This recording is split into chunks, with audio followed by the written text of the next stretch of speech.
Everybody, it's your boy PTK Blam back with another episode of the Shop Podcast, episode 310. We're back, another beautiful Saturday evening, man. Shout out to everybody in chat right now. Once again, retweet that link. Let everybody know the Shop Podcast is live. If you're coming from another podcast, tell them I said hello and make sure you subscribe here at the Shop Podcast, man. The best show, the best gaming show on Saturday night. As you guys can see, we got a packed house. It's going to be a special show tonight. I got a really good feeling. There's some good stuff happening this week. We got a whole lot to talk about, but I'm going to go ahead and get around the panel real quick, give everybody a quick shout outs, and then we're going to dive right in because we have so much to cover this week, man. We're going to start with our awesome guest. We're going to start with you, Jasper. How you been, bro? Glad to see you here, man. Let everybody know where they can find you, bro. Yeah, it's been pretty good. Just been playing some Diablo today with Mav, and then he's like, hey, I'm going to ask PTK if you could be on the show. So I'm like, yeah, sure, why not? Go ahead and do that. So it's FSP Takeover. We got almost all the family here on your show tonight. Oh, yeah, it's going to look good. So we're gonna rename it. It's the Shop Fun Speculation Podcast tonight, something like that. The Shop Speculation Podcast, something along those lines tonight. We got the mashup going with the extended family. But shout out to you, Jasper, for being here, bro. I had to appreciate you, man. Thank you so much. And we're gonna throw this over to 3-Bit, man. Always nice to have you here, brother. What you been up to this week? Hey, man. I've been animating a lot this week. I've been messing around with Unreal and different gaming engines, and it feels pretty good. I've been doing that and catching up with Exo Primal with some of these peeps over here. Oh yeah. Yeah, it's a pretty good game. I played the beta a little bit, but playing the full game it's been pretty fun. But yeah, busy week. A lot of good news this week. But thanks for the invite, man. Not a problem, man. Always love having you on, man. Yeah, I've been playing at Exo Primal as well. Me and wifey's loving the hell out of that game. So there's some things here and there. Even she's a bit more casual that she doesn't necessarily like, but ultimately she's enjoying the game. It's super fun, man. Super surprised. Yeah, I didn't get a chance to play the beta, so I didn't know what the hell I was gonna expect. But I'm really surprised at how deep the game actually is. It's a smooth 60. It's amazing that it's like smooth 60 with all those dinosaurs. It's like great. Pretty crazy. So shout out to Capcom for dropping a gem, especially shout out to Gamepass too, obviously, right? So that's obviously a big deal, man. But let me go ahead and throw this over to Mav, man, Mr. Fun Speculation himself, my brother, my cousin, my extended family, man. We got the mashup going tonight. How you been, bro? Glad to have you. Not bad. This is the Fun Shop Podcast tonight. That's what it is. Man, I'm looking forward to talking about all this ABK juicy stuff, dude. Been a crazy week.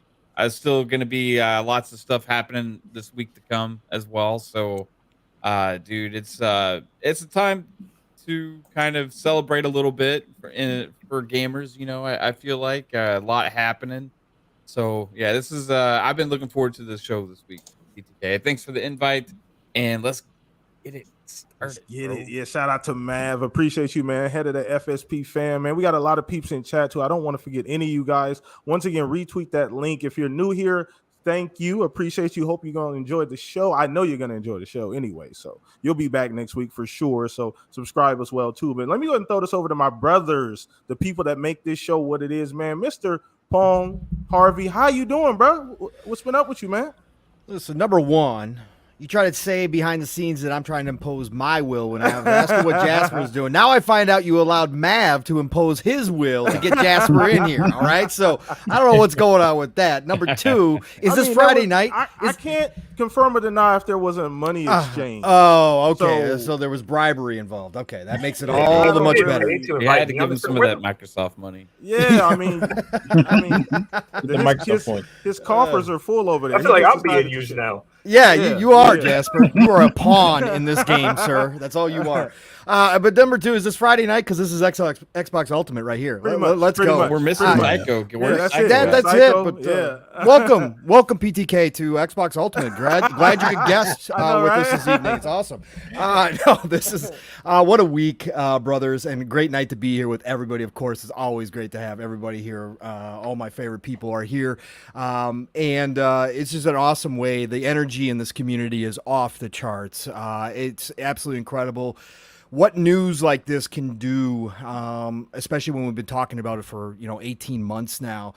Insane to think about how long we've been talking about it. And we're kind of getting to the end of this whole acquisition, hopefully here real soon. But the energy in this community just on fire. Again, Steele and I went for 5 hours this morning, had our biggest show. Mav and I had our biggest show Thursday night on PM to PM. This community is just absolutely incredible.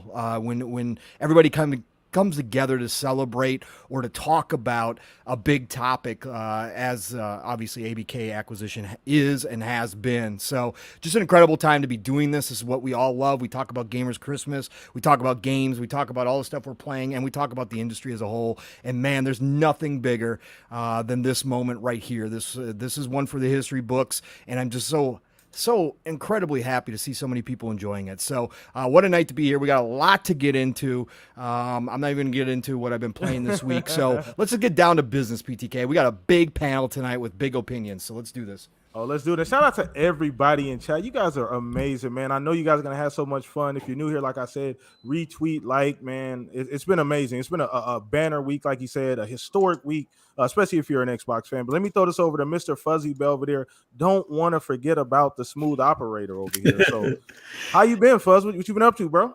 I've been doing pretty good. Been watching some of the breakdowns on Twitter, and I just realized apparently COD is no longer relevant. Battlefield's the go-to now. Apparently, I guess that's the new narrative. But it never ceases to amaze me with people, in their feelings on Twitter over, Activision and whatnot, and FTC getting roasted on national TV, and yeah, man, just so much to get into tonight. Glad to be here with the fam. So yeah, let's do this. And let's dive in, man. Let's dive in. We jumping off the porch today, man, for sure. So shout out to everybody who took part in the poll of the week. We are definitely going to skip that, but shout out to the almost 300 people that took part of that. Once again, if you want to know what that is, go follow me on Twitter. All of that's down in the description. I put a poll up every single Monday, man. The poll's been going crazy, so you guys are awesome. If you want to partake in that, follow me. Really easy to find, and we talk about it here every single Saturday at the Shop Podcast, man. But let's dive into the news. And obviously, while we're all here, while we're all in this podcast and everybody's in chat, this is why we're here. When we're talking to FTC, Xbox, we're talking all of that, man. And I just want to jump off the porch. So we're going to start with you, Mav. I know we've gone over this all week. We've talked about this pretty thoroughly, but I really want to hear you guys take just your initial reaction. Okay, we'll start there. Your initial reaction, and just now that it's been, a little bit of time has passed, kind of where you at now that it's marinated. But before we get into the real details. Right now, I'm just wondering if it's going to close by Monday or if it's going to close in like 10 days or so, because there was talk about potentially them extending it because of the CMA and being open to negotiating that divestiture of the cloud gaming or whatever. And I don't know. There's a lot of up in the air about that right now. And it's going to be up to Activision, I think, at Blizzard, if they're willing to extend it without being too harsh on Microsoft, right? With that. So yeah, if they are willing to extend it slightly, I think they could potentially, according to some people out there that seem like they're in the know, just to make it a smoother process. Then there's also the possibility that we saw in an article today that the CMA could potentially allow it to close still, but just have the entities remain separate for the time being, because they feel good enough about what that remedy could be. So that's kind of what we're up in the air with right now. And I regardless, though, this is a done deal. Like it's just a matter of, do they close in a couple weeks or do they close by Monday? And my bet's still Monday, because I feel like there's enough there that they could, hopefully the CMA would be a little bit forgiving, realizing that Microsoft's willing to go ahead and do what they asked to begin with, right? But we'll see what they say. And man, it's been crazy, dude, because ABK, like Pong said, we've been talking about it for a long 18 months, man, with all these different ups and downs, and the FTC. And when I remember everybody freaking out when there was originally all these phase 2 announcements, and then the FTC tries to block the deal, and the CMA tries to block the deal, and all this kind of different stuff. And it's like, what's going to happen now? We remain confident. I feel like everybody here has remained confident that this is going to get done. And this is where we're at now. It seems like all the naysayers, all the people that were saying the FCC killed Microsoft in court were just completely ignorant to everything they were watching and listening to, because according to all the experts out there, they had no case from the beginning, and also they got completely lambasted in court, and Microsoft came out victorious, not only with the actual hearing, but then the appeal as well. And not only that, it was embarrassing for the FTC, right? Oh, yeah. So this was a spectacle. This wasn't just like a court case. This was a high-profile spectacle, and they went away looking like clowns. So from a optic standpoint, Mav, this can't be good for the FTC. Oh, yeah, no, and you saw it at the judiciary hearing the other day when the House of Representatives, everybody was just completely laying into Lena Khan, and several of them brought up this specific Microsoft ABK acquisition and about wasting taxpayers' money, about bringing up horrible cases that she knows she's going to lose. And why would you do that? And then turns out new budget, she has less money now because of the actions that the FTC has been taking with all of these horrible cases. So, it's not a good look for them. I feel like the CMA still has not been a good look. And they're kind of the last little leg standing here. But like we said, they're not going to, there's no way this isn't going to close now. It's just them trying to save face and get what they can out of it. But yeah, it's been a roller coaster, man, for a long time. But that roller coaster is now coming back around the corner to let us all off, and we're just going to get to celebrate the enjoyment of ABK world. That's where we're at now. Getting off the ride. We're going to go have some fun playing games and Gamepass and all this stuff. We're going to start to get the benefits coming, and that's what I'm most excited about. Definitely. I'm 100% with you on that one. It just feels like you said, it's been a long time. There's been a lot of ups and downs. It's definitely been more of a roller coaster than anything. And I agree with you 100%. There was some lows, man. There was some shaky times. Like, we can't lie. I mean, I understand we're all Xbox fans, but there was some times I was looking a bit, one-eyed. Like, I don't really know about this thing, Mav. Maybe it's better if they kind of step away a little bit. I don't know if you ever got to that point, but I know me throughout this entire ABK, FTC thing, CMA stuff, it's been a little shaky, but ultimately I did think the deal was going to go through. So I think we all feel that way. We've all shared that sentiment over, this long ass period of time that this court has been in litigation. So interesting. I want to kind of throw something at you too before we get to the next person here too, because the opposition of this deal has always been weird to me, and I want to know if you share the same sentiment I do, man. Because from the day we got the announcement that this deal was going to happen, right, from that first day, literally the day after, did we or did we not get a bunch of people, from publishers to developers to the people that actually make the console and AMD and NVIDIA, basically coming out making statements saying, hey, we're good with this deal, right? That happened pretty quickly. Within a week, we had a bunch of people tweeting out saying, hey, we're good with this, right? Ubisoft came out and tweeted out, a bunch of people, Nintendo, a bunch of people came out and said, we're good with it. So the opposition was always weird because people always took the standpoint of, hey, we're speaking for the market, right? Like, we're trying to save the market. But the market already spoke, right, Mav? There was never a concern about the market. You know what I mean? To me. Yeah, they already spoke. They said they were cool. So I don't understand where that position came from. It was bias coming out to the forefront. And you saw this from some big games media immediately after. And, it came from a lot of the usual people where you have already kind of seen that bias come through multiple times before, right? People like Jason Schreier, other people within big games media and stuff like that. And it's been clear. One thing that this acquisition's done is just brought a lot of that to the forefront where they can't really hide anymore, right? Because to come out and say all these things about consolidation and Microsoft bad and all this kind of stuff when they're cheering on Sony defeating and worried about Sony's market position, worried about Sony being damaged and all this kind of stuff, like that it just tells you what they really care about. And it isn't the consumers. It's never been about the gamers. It's about what they love, and that's PlayStation. And that's brought so much obviousness to the forefront. There's still some hanging on to a glimmer of hope, putting random stuff out there like it's not over yet. This could Canada. still I heard something about happen. Canada or something. Was that Yeah, Jason Schreier? but Canada, you have the but Canada, then you have people, but the CMA, they could still throw a wrench in this and cause a problem with ABK, like all these different things still, and it's over. It's over. There was never a great chance to begin with that this was bad for consumers, that this was going to not go through. It was just about having to get through all the BS regulatory process because it was such a big deal, right?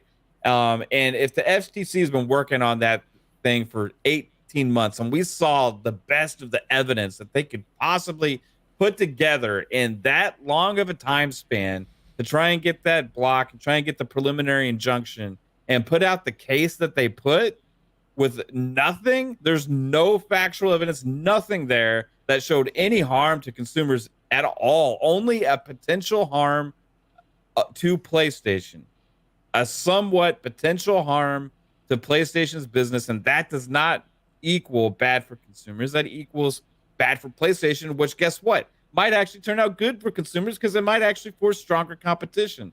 And all of these big media people that were so concerned about consolidation, which is just BS in the first place, have been missing the mark about what is good for the industry. And guess what is good? Increased competition. And how is that happening now? By Microsoft buying the biggest publisher in gaming in Activision Blizzard. And it's going to increase what PlayStation's got to do for their consumers to make sure that their business is strong. And that's what we should want. That's what everybody should want. So the bias has been strong, but Microsoft prevailed.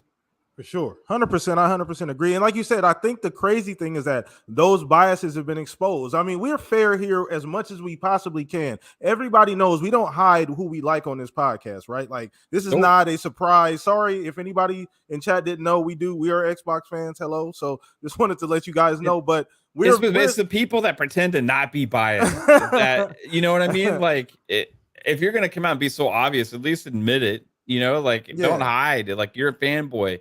Even if you're a big games media or whatever, you're a person, you have your biases. Just come out and say that you don't want PlayStation to be hurt from this. I would respect you more than this weird concern that they have. That's just so misplaced. For sure. Exclusives don't matter. Well, we're gonna get in there. I'm glad you spoke up because we're gonna go to you next, bro. So perfect segue, 3-bit. But man, where you at? So same questions I asked Mav ultimately. Just kind of your initial reaction, right? When everything came through, the injunction got blocked. That was pretty quick. It was really surprising how fast it actually came through. Then now that you kind of sat with it for a little bit, where you at right now?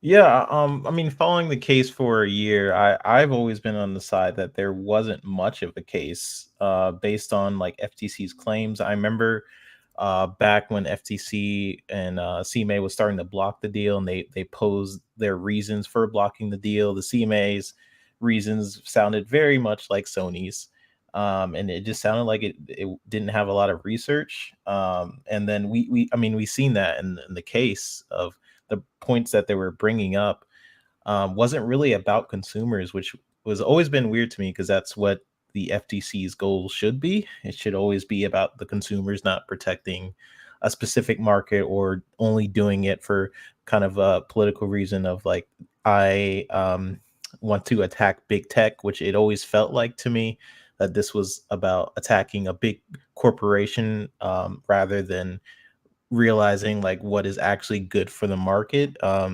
which is something they should have done before blocking the deal, in my opinion. But hey, it happened. They failed, and now it's pretty clear to me what's going to happen.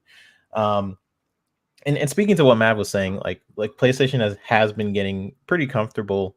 You have developers who create games for the PlayStation first, and I kind of spoke to this a little bit, but essentially developers automatically they go to PlayStation first. We know that, and then Xbox as sort of like a thing in the back of them, like, oh yeah, we'll develop for the Xbox second, and that leads to different performance things and stuff like that. So I just think it's a good deal overall because it sort of puts PlayStation on their toes, like, hey, maybe we should start making other games. And I mean, we just heard rumors that they're making another Last of Us remake. Yeah.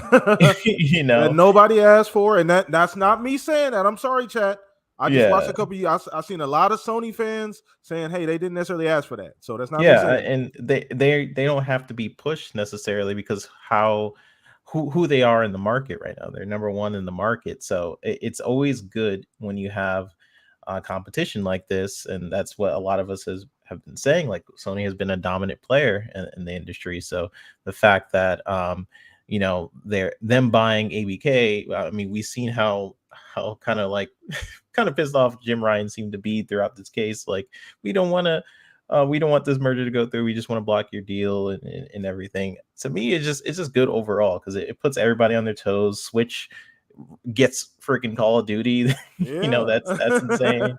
Everybody kind of wins in a way, except for PlayStation, because they just want more money. But that's kind of what I thought about it in terms of like the energy for Xbox gamers. I mean, it's pretty amazing. A lot of the community has been. I think what this case has shown me is how collaborative this community can be.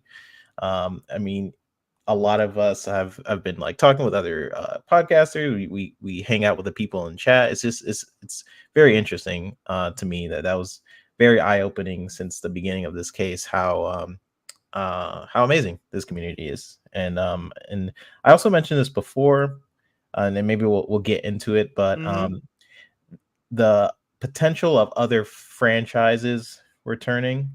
Yeah, that's a I big one. mean, yeah, I'm personally I'm not a humongous COD person. I used to be, but besides like maybe the occasional zombie mode or Black Ops or something like that.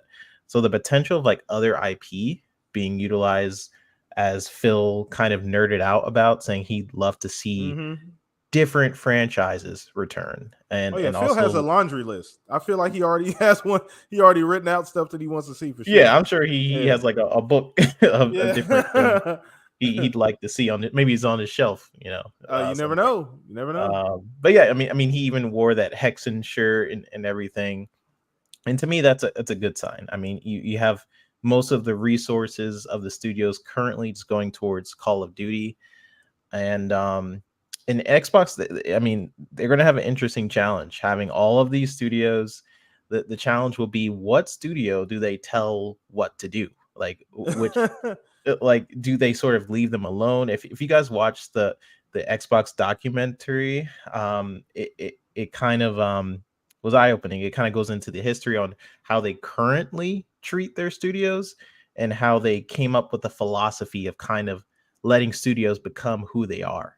They also learned a lesson I from mean, Red you're basically letting their studios DNA breathe and become themselves. But with that also comes with situations on studios like Rare, not really embracing their old IP. They're kind of like doing their thing right now, but they're not embracing their old IP. They're instead. So you do run the risk creatively when you kind of take the leash off, right? So to speak, no leash, right? Obviously, we dealing with Activision here. We want to use that lightly, right? But just essentially, you do run the risk of that happening, right? Them just wandering off and just being creatively completely different, like Rare, and it's not a bad thing, right? Rare is on one hand because of the banjo stuff. There's so much stuff they could do, and then but you can't really. I mean, look at the success of CFT. You can't really complain at the direction that they've decided to go, right? So yeah, I mean it's a good thing, but it also could be a bad thing, like Redfall, right? Where they maybe should have stepped in more.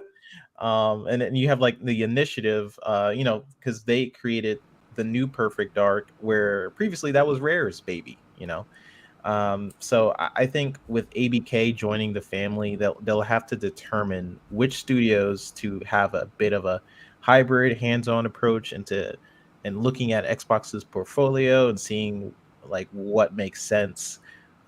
or letting them be what they are. You know, Call of Duty makes a lot of money. Do you mess with that?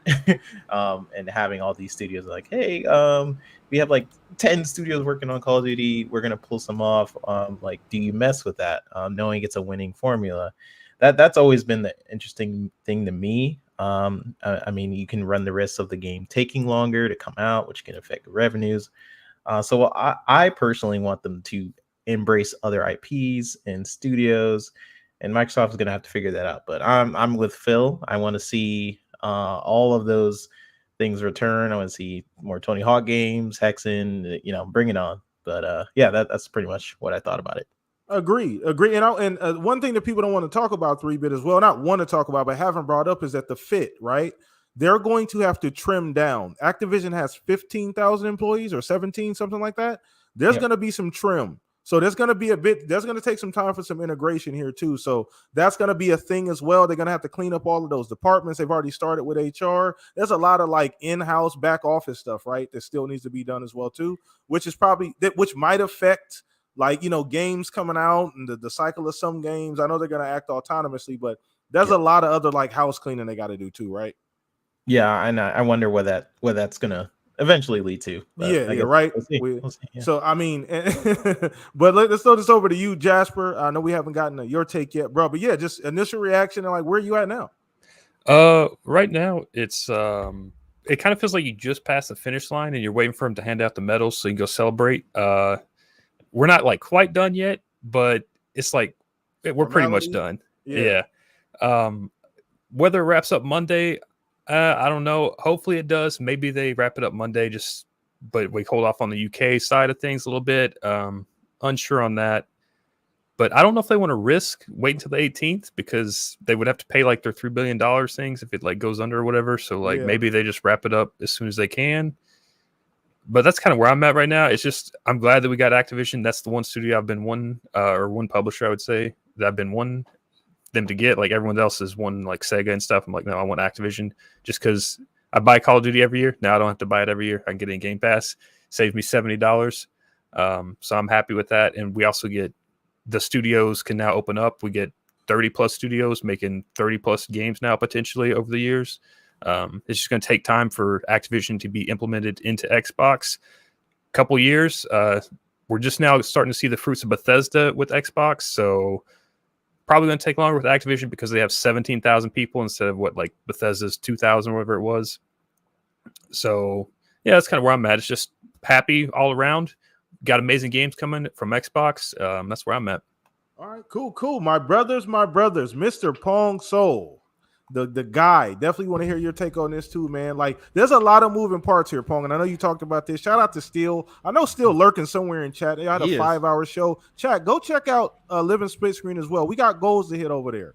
So we trying to get, what was it, 1,000, 1K? You how close you 1K. We're at 954. Yeah, 954. 50 now. Okay. Yeah, we're at 954. We gained like 40 subs today off our show, which was absolutely incredible day. So awesome, man. Congrats, man. Show's getting better and better every single week, man. But you guys go do that. But go ahead, Pong. Where you at? Initial reaction, and then just kind of where you at and letting it marinate. Where you at today?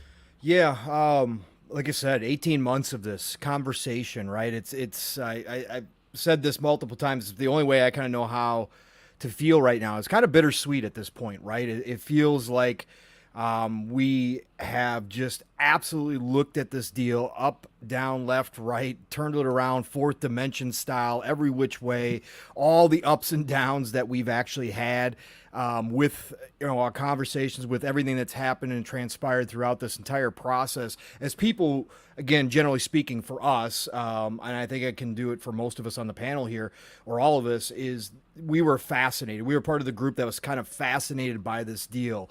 I know a lot of people got tired of it, but we never did. So right now in this moment, it's kind of bittersweet. We see the end. Like Jasper said, I think Jasper put it great too. Kind of waiting for the medals to be handed out at this point. The race is kind of over with now. We kind of know. It was like, historic. It was. It is historic, and we're going to look back at this, and we talked about that so many times. About this isn't just. Of course, it's a gigantic, monumental deal for Microsoft and Xbox. Yes, absolutely.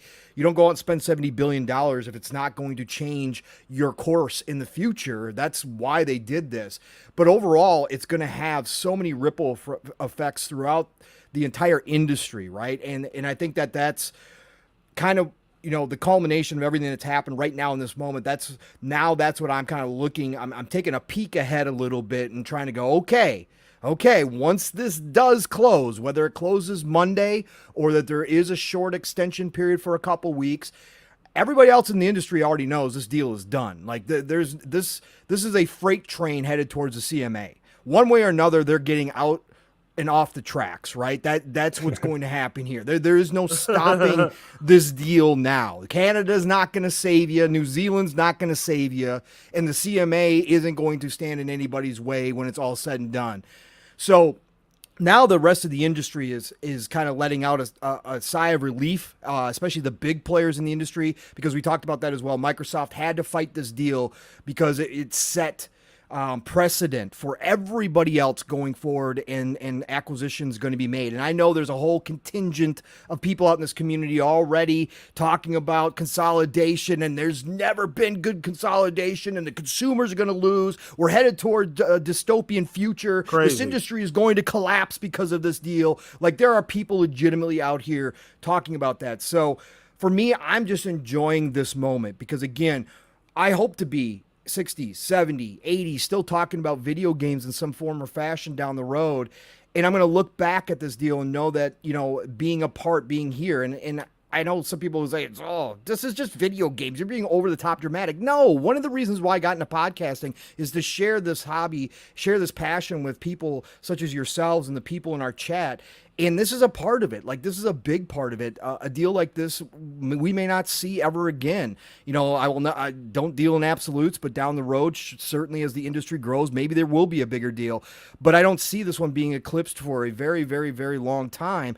And so, man, I'm just enjoying this moment. I think this was a giant win for Microsoft and Xbox to, put up the fight that they needed to put up, to not bow down to the regulatory bodies and give in and just walk away from this deal, to go get what they felt was they deserved and that they had a right to do. And at the end of the day, the courts agreed, as we all thought they would. Now, again, of course, everybody's different. All the countries are different.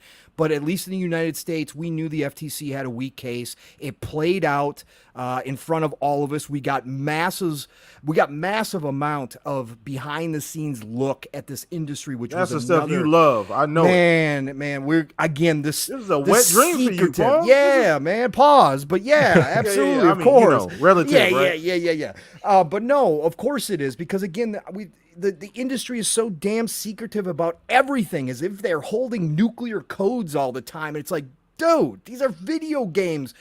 Why can't we know some more information? Now we do. And now we see what some of the biggest players in the industry actually act like behind the scenes, what they look like, how they're moving behind the scenes. All of that kind of stuff is now something that is public knowledge. And those of us watching this have gained tremendous insight into stuff that we used to just speculate about. A lot of it's stuff that we were right about at the end of the day, but a lot of stuff that we weren't even aware of is now out there, and we got to see it all. And this is going to shape the industry going forward for the next 5, 10, 15, 30 years down the road. This is going to shape the industry, and there's going to be more changes. Again, the ripple effects aren't just the business side of things, legal side of things. We could see ramifications coming down. There are consequences for Sony's actions and things, and the Pandora's box that they opened up. So again, I still remain fascinated. I'm so happy that we are to this point. Obviously, as a gamer, as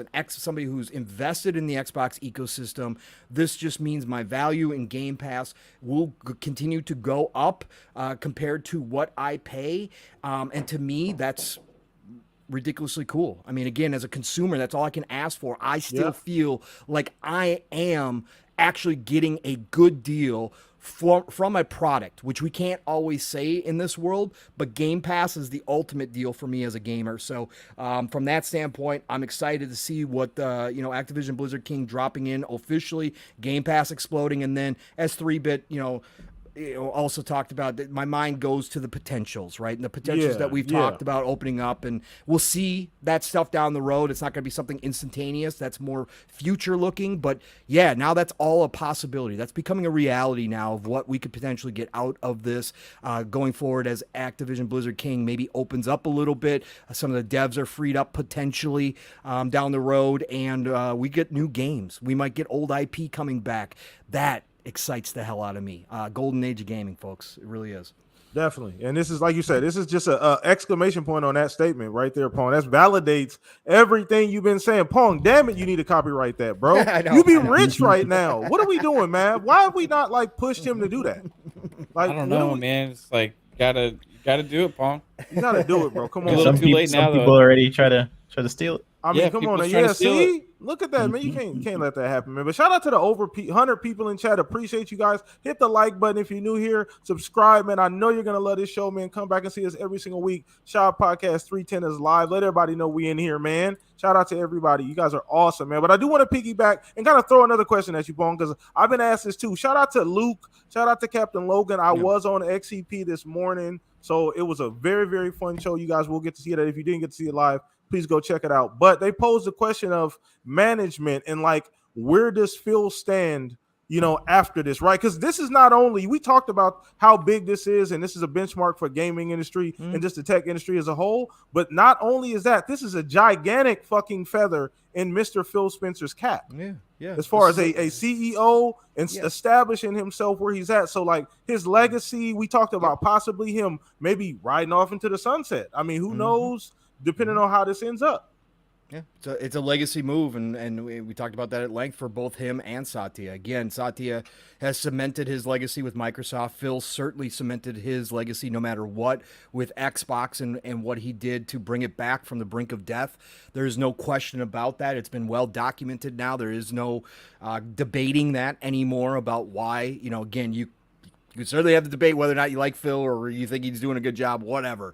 That the fact is that he did bring back Xbox from the brink of death. So, but this is kind of the cherry on top for both of them. And that's why I said I believed if this deal did not go through, that we'd see them stick around longer because of unfinished business. Now that this deal is closing or seemingly going to close here shortly, and this will be done, now I think that they both, when they do decide to move on, whatever directions they decide to go at some point, and again, it's inevitable that both of them will, that they can both sit back and think about what they did here and what they accomplished from a business standpoint, and both not have any you'll certainly have some small regrets. Obviously, Phil will regret how things were handled originally and during the Xbox One generation, all that kind of stuff. Satya may regret some things about Microsoft, but overall, when they look back, they can sit back and say, we accomplished what we set out to do with Xbox, specifically becoming a pillar within Microsoft and becoming a permanent member of that big boy table. And I think that this seals it. I think that both of them can do that, and they can both go to sleep with a smile on their face and not wake up in sweats about what ifs, right? And I think that that's a big deal for people in their positions who have obviously worked their way up the top of the food chain through dedication, through passion, through hard work, through smarts, through all of it, that is what you want to be able to do at night when you finally step away. And I think both of them will be able to do it now. Absolutely. And I don't want to forget about that. That's why I wanted to introduce that. We can't forget about the human element in this, right? And that's kind of been a highlight of something the ABK did. I've talked about as well too, about just changing the culture at Activision. This is why this is happening. ABK wouldn't even be on the table to buy if Bobby Kotick wasn't treating it like a boys club. That's True. why this is even possible, right? That's even why this is happening. So, but yeah, I just don't want to make sure we forget about the human element and all of that. But shout out to everybody who's watching here today. We got a quick No, slow-mo. Hold on, slow-mo. We are into the topic, sir. That was not my part of my intro, sir. Okay. Yeah, we've been catching strays. Slow-mo coming in hot. Golly, what's up, Slow-mo? How you doing, boy? Man, so let me get this $5 super chat from Dragonheart Boy. Appreciate you. He said, peace, love, life to the panel. Hong So sent me. I wish you all great health, a good balance of positivity, and never forget you are all legendary. I appreciate you, Dragonheart Boy. You're the legend, Dragonheart. Appreciate you, man. Thank you for the super chat, man. It's awesome to see you guys support this. Shout out to everybody who's watching this live as well. But let's get this over to Fuzz. We ain't got to you yet, bro. I know you've been kind of over there marinating, but where you at now, Fuzz? Just initially where you were at when you heard it, then kind of today where you've been sitting with it at. Man, this has been a long 18 months. That's probably the biggest thing. So there's a sigh of relief. There's also the excitement of what's to come kind of thing. As far as, Game Pass subscription value is going to go up a little bit. The potential for a lot of the games, kind of like what 3-Bit was saying, where some of these studios are going to be working or continuing to work on hopefully different projects and not just having the salt mines of Call of Duty for a lot of them. I think overall, this is going to be, I won't say a turning point, but this is going to hopefully change some of the pre-planned stuff that Sony was doing. Because like you guys talked about a little bit earlier, they've been doing a lot of remasters, which it's, I guess it's a solid thing to kind of bank on to some extent as far as following what will sell as opposed to trying to create a new IP where there's a lot of risk and unknowns. But hopefully this will get them out of that remaster, funk that they've been in and seem to continue to want to do, despite some of their fan base being, opposed to it. As far as with Xbox, I think the big thing now is like when you were talking about the aspect of management, with this being another publisher that's going to more than likely be running itself autonomously, hopefully we get a 6-month or less window of Bobby, being pushed out the door with his golden parachute type of deal. And that speaks to the human element of it. Like we now they can effectively work towards integrating unions into the tech sector. That tech sector has been rather resistant to it for eons right now. And now there's a little bit more wiggle room to be able to get that to go through. And there are other companies, following suit. I think even Sega was one that recently agreed to allow unions within their establishments and stuff. So I think there's a lot of good in this overall deal. And there's the question mark of what happens, next week, how soon everything clears. The biggest thing with them being pulled from the NASDAQ, Activision, it's there's no turning. I mean, there is turning back from that, but it's a lot more work than anybody's going to be willing to do to get them relisted if things should fall apart with the CMA. So I think it just comes down to they'll probably, I would have to assume the paperwork is either already signed or close to signed. Yeah. And it will be finalized come Monday. They may not publicly announce it because there's stuff that they're still working with the CMA. The CMA will know that they've closed, but they'll still, kind of like save face and, go through the motions, and, both sides will come out smiling and looking victorious as far as getting something they want, whether it's the divestiture as far as the cloud aspect or, just being Microsoft's end, just being able to close the deal and not have to worry about endless litigation or, uprooting a lot of the studios that are in that region and going through the whole, selling through a third party and stuff like that. So I think Monday is when it officially will be done, but the public announcement, the public service announcement to it will be maybe a couple of days later, or maybe it'll be that same day if everything is, as smooth as it can be when it comes to the paperwork. In 18 months, a lot of this stuff has already been kind of pre-done. So it's just a matter of signing, transferring funds. And I'm pretty sure a lot of that's already pretty much 90% complete. But I think the big thing now is we can now focus on the future of Xbox and the future of Activision. And kind of curious who's going to be running the ship on that one. Like I had, even before we talked about, or even before the announcement of them trying to acquire Activision, I had always assumed that, the board would try to recruit somebody like Sarah Bond or maybe Jade Raymond to kind of, push Bobby out the door kind of deal. Although, I understand he was still making the money hand over fist, but, from a public image standpoint, at some point, especially since the shares had taken the pretty You got to get his significant ass hit. out of there. I kind of figured that those would be the top candidates that they would probably try and recruit or pull from other companies or something to that effect. Like, hey, can you help us with our public image issue and help us get back to making, billions upon millions of dollars kind of thing. But I still wonder if, Sarah might be handed the keys to that before, doing the same for Xbox. I know a lot of people would rather have her run the keys for Xbox, and it probably makes the most sense. But we'll see who winds up holding up the fort over at Activision, Blizzard, and King and stuff like that. And man, right now, I think the big thing now is just can't wait to see how Sony moves after this. Like the whole rumors of breaking the contract and withholding dev kits. It's like that's really like maybe it's posturing just for the public, but behind the scenes, nobody's that much of a child with a temper tantrum kind of thing in this industry. They're not going to chop off their nose to save their face kind of thing. That ain't happening. Or maybe it will. And I've been surprised and amazed at idiotic actions before from companies. So maybe, but I think the big thing next will be how long is Jim in his job.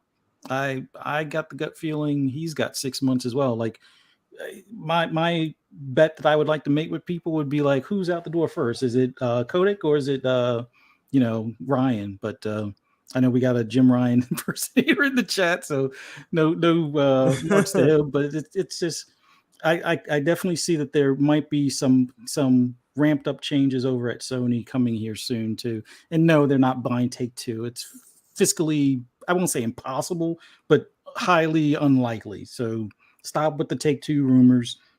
Think more realistically in their budget, like something like Ubisoft. Not that I want them to grab Ubisoft, but that's more realistic compared to EA or Take-Two. But I've rambled enough on this. We more people can give their thoughts on other aspects of this deal because I'm pretty pleased with it overall. Awesome. I think they're gonna get Take-Two, Fuzzy. Cut it out. Let's go. Cut it out. Cut it out. Where are they getting that money from, right? Who's printing that? The rights to Take-Two the game, or It Takes Two the game, but not Take-Two that's as far as their Take-Two, or maybe the rights to the song It Takes Two or something. Yeah, that's as far as it's going to go. Damn! You said the song. That's crazy. Goddamn. So I want to pose a question. We'll just rapid fire this thing because we kind of been going in order here, and just whoever wants to take this, take it wherever. Because Luke, shout out to Luke. XEP host, awesome guy, posed this question. So he wanted to talk about how does Xbox like treat Sony going forward, right? That's something we've talked about on this podcast a little bit. In chat, you can chime in too, because I'm curious to see what you guys say. But like, I know you talked about the posturing. We all seen how Sony's acted throughout this. They've been literally the single biggest opposition to this deal, right? They've been the thorn in the side outside of FTC and CMA. They've been that like behind the scenes, like passing along information, taking red eyes overnight, hanging out, you know what I mean, passing along information, emails, things like that. So, where are you guys at on how does Xbox move forward with Sony about like, because I mean, I ultimately don't think they're going to. Phil's a nice guy, and I don't think he's going to really change how he does business. I think he's going to just turn the other cheek and do business how he normally does. I know that's not popular, especially from like a Twitter fanboy standpoint, but I don't think he's going to just pull stuff away and be super like Wolf of Wall Street and be like, hell no, you guys aren't getting this or anything. I don't think he's going to do anything like that. He's just going to do business. He always does. I think it's better that way. Just be true to who he is rather than just turn into Gordon Gekko, right, overnight.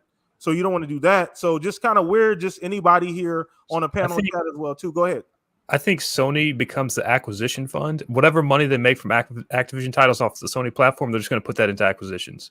Sony's just going to become the bank and be like, oh, you gave us $1 billion this year. We're just going to invest that into another company. Thank you, Sony. That's what Sony ends up doing, is just becoming an investment Sony's for the Microsoft. Cash App. Yeah, they just be like, where's our monthly check from Call of Duty? Oh, it's $500 million this month. Thank you, Sony. We're going to turn that and buy IO Interactive this month. That's all they do.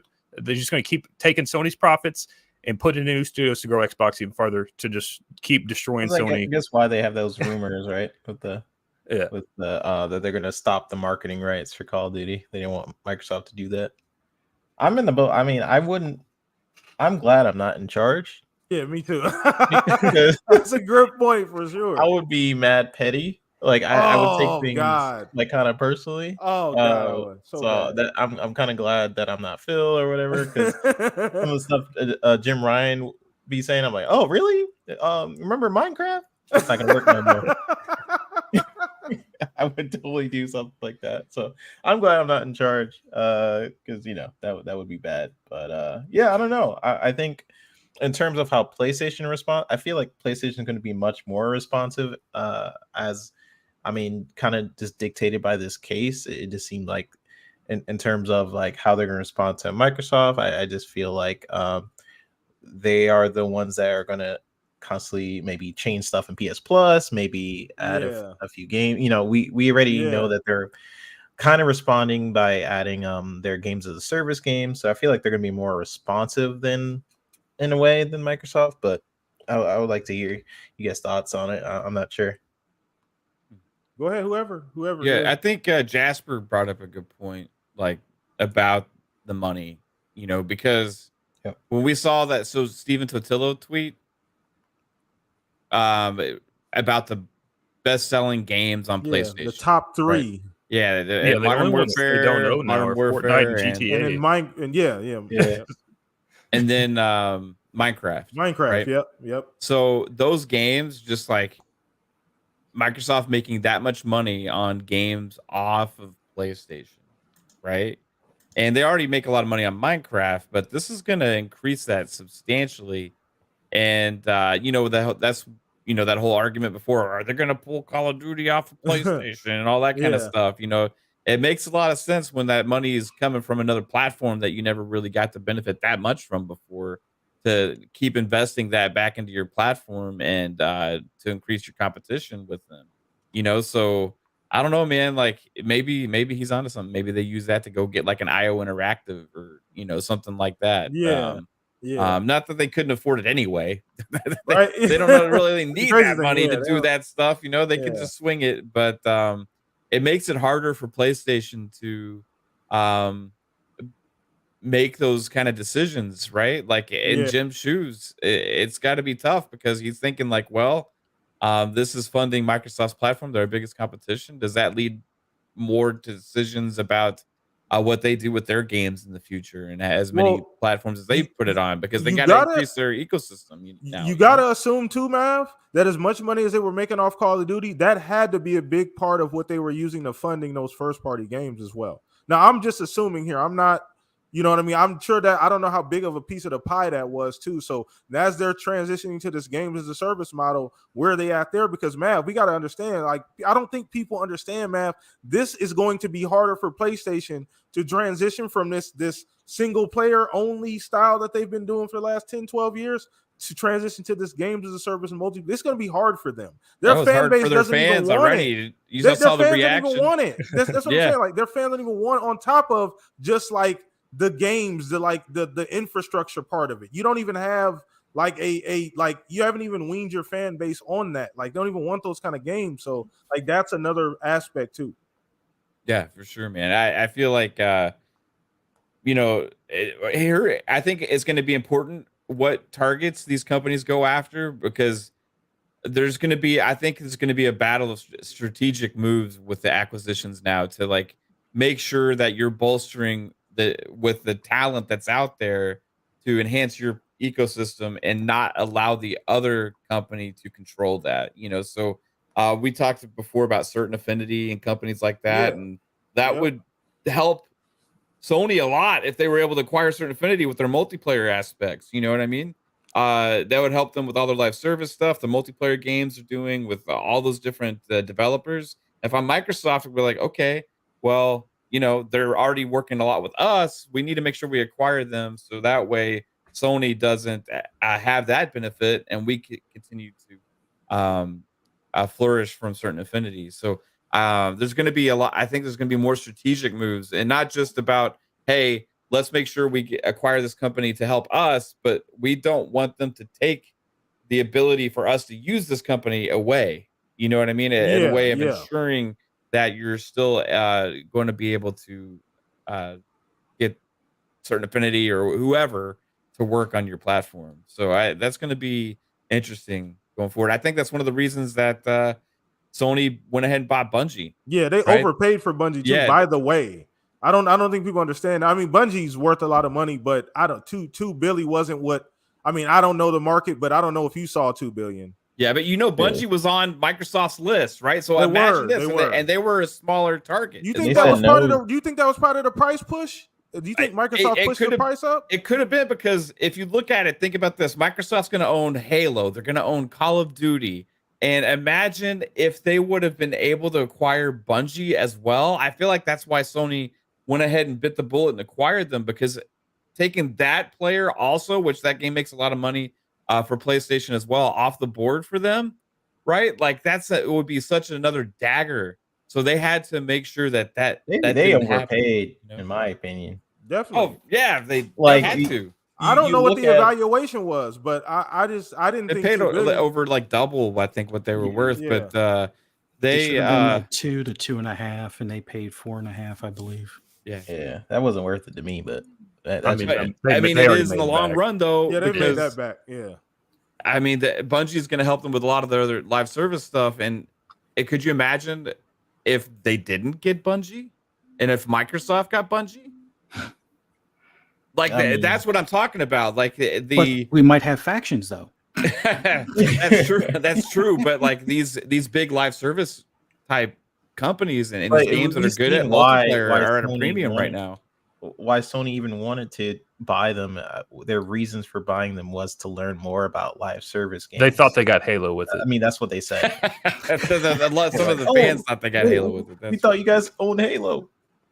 But no, I think a lot of the purchases Sony is making currently is to kind of fill those gaps of where they are weaker in. I mean, with Nix's, for example, that was a pretty good purchase for them, because they are really expanding into that PC space, which they are trying to, slowly getting their PC games on there for their ports and stuff. And then for Bungie, I feel like that was a move where they're like, okay, we're going to have more live service games. Bungie's really good at live service games, so how about you guys like help us?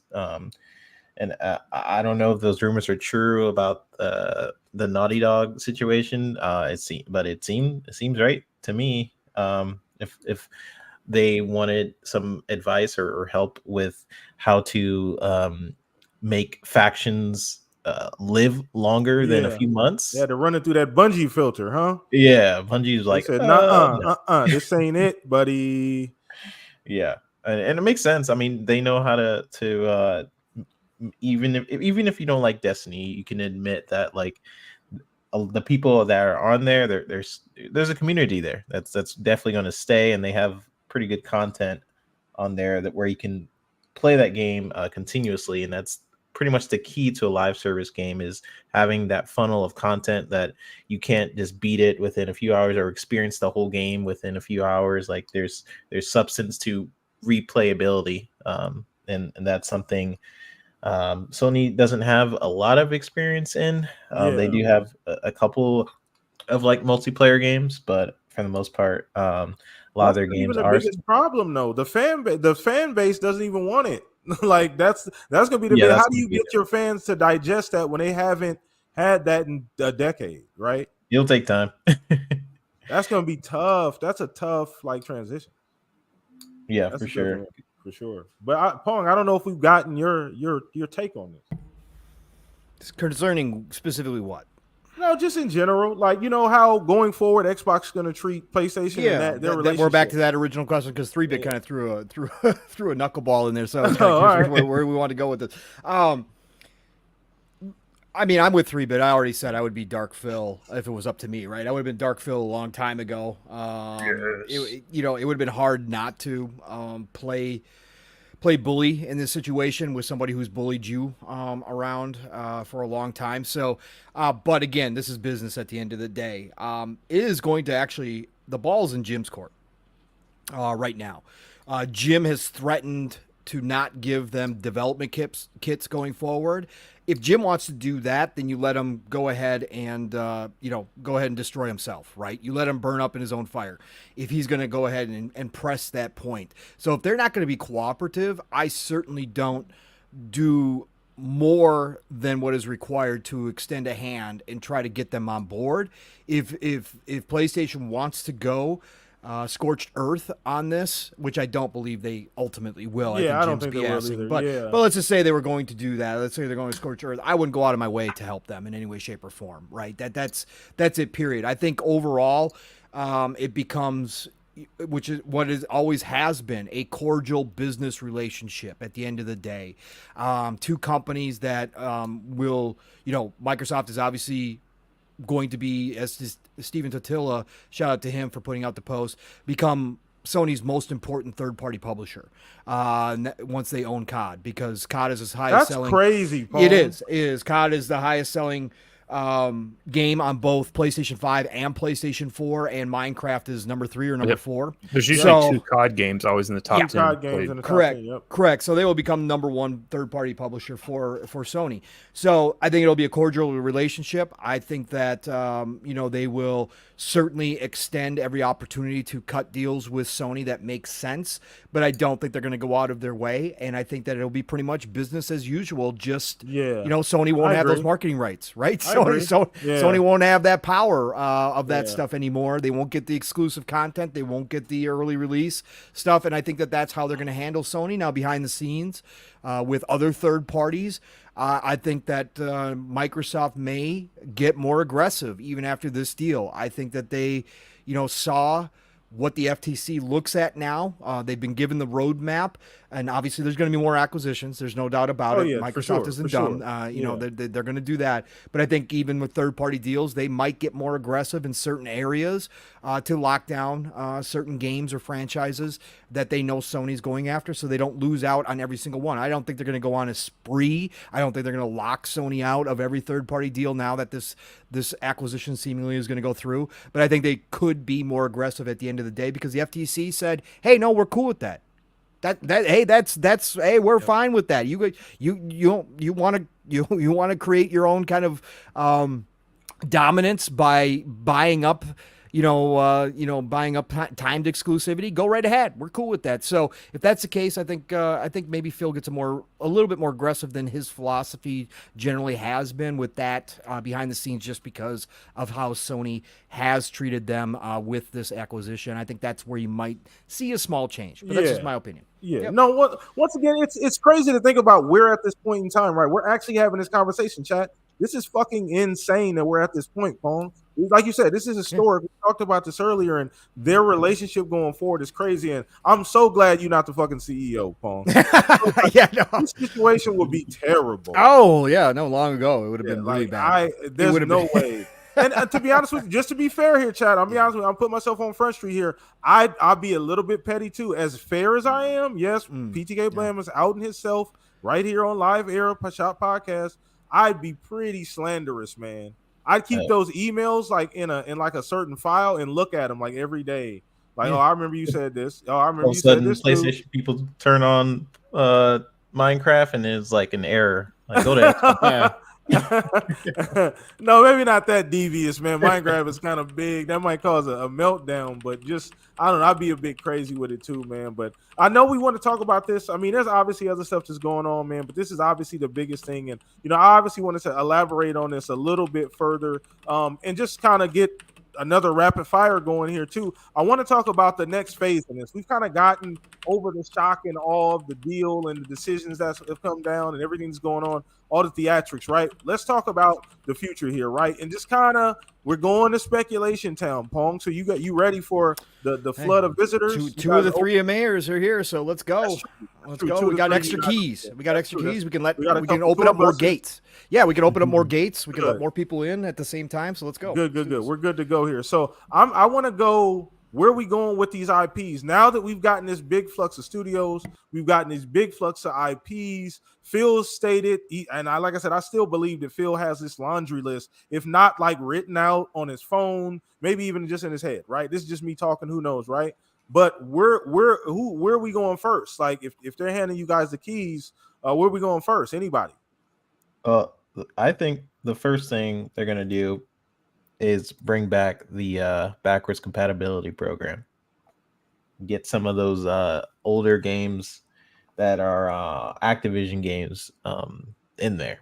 There's certain games that are not on the backwards compatibility program, because I remember when they ended the program, they're like, that's as best as we could do. I mean, we tried getting rights to certain games.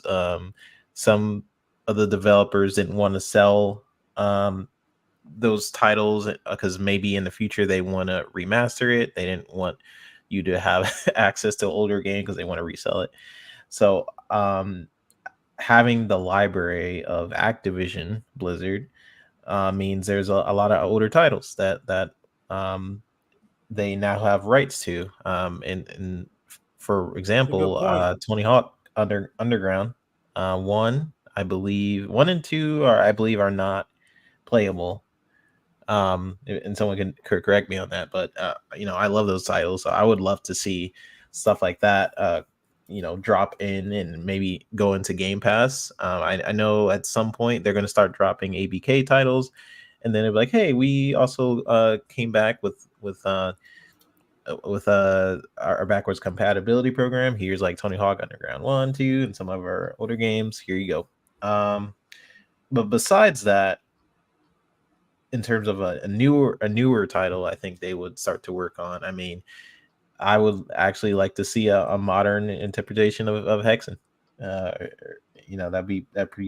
would be pretty sick to me. And Prototype, I would also love to see. Technology wise, of where we are with our gaming engines, and that would be crazy. Destruction could be special if they did it correctly. So Prototype is number one for me in terms of what we could do now, essentially. Because back then, the gameplay for that game was insane. You could pretty much just start killing the civilians and blow run up the side of buildings. Yeah, run up the side of buildings. So I'm just, in my head, I'm imagining that, but with modern day technology, and it could be friggin' sick. So yeah, that's for me. Well, if I could jump in on this before somebody else goes, I'm gonna go and shout out to John Wolf in chat. He just took I'm going Transformers here. I'd love to see those games come back. War for Cybertron.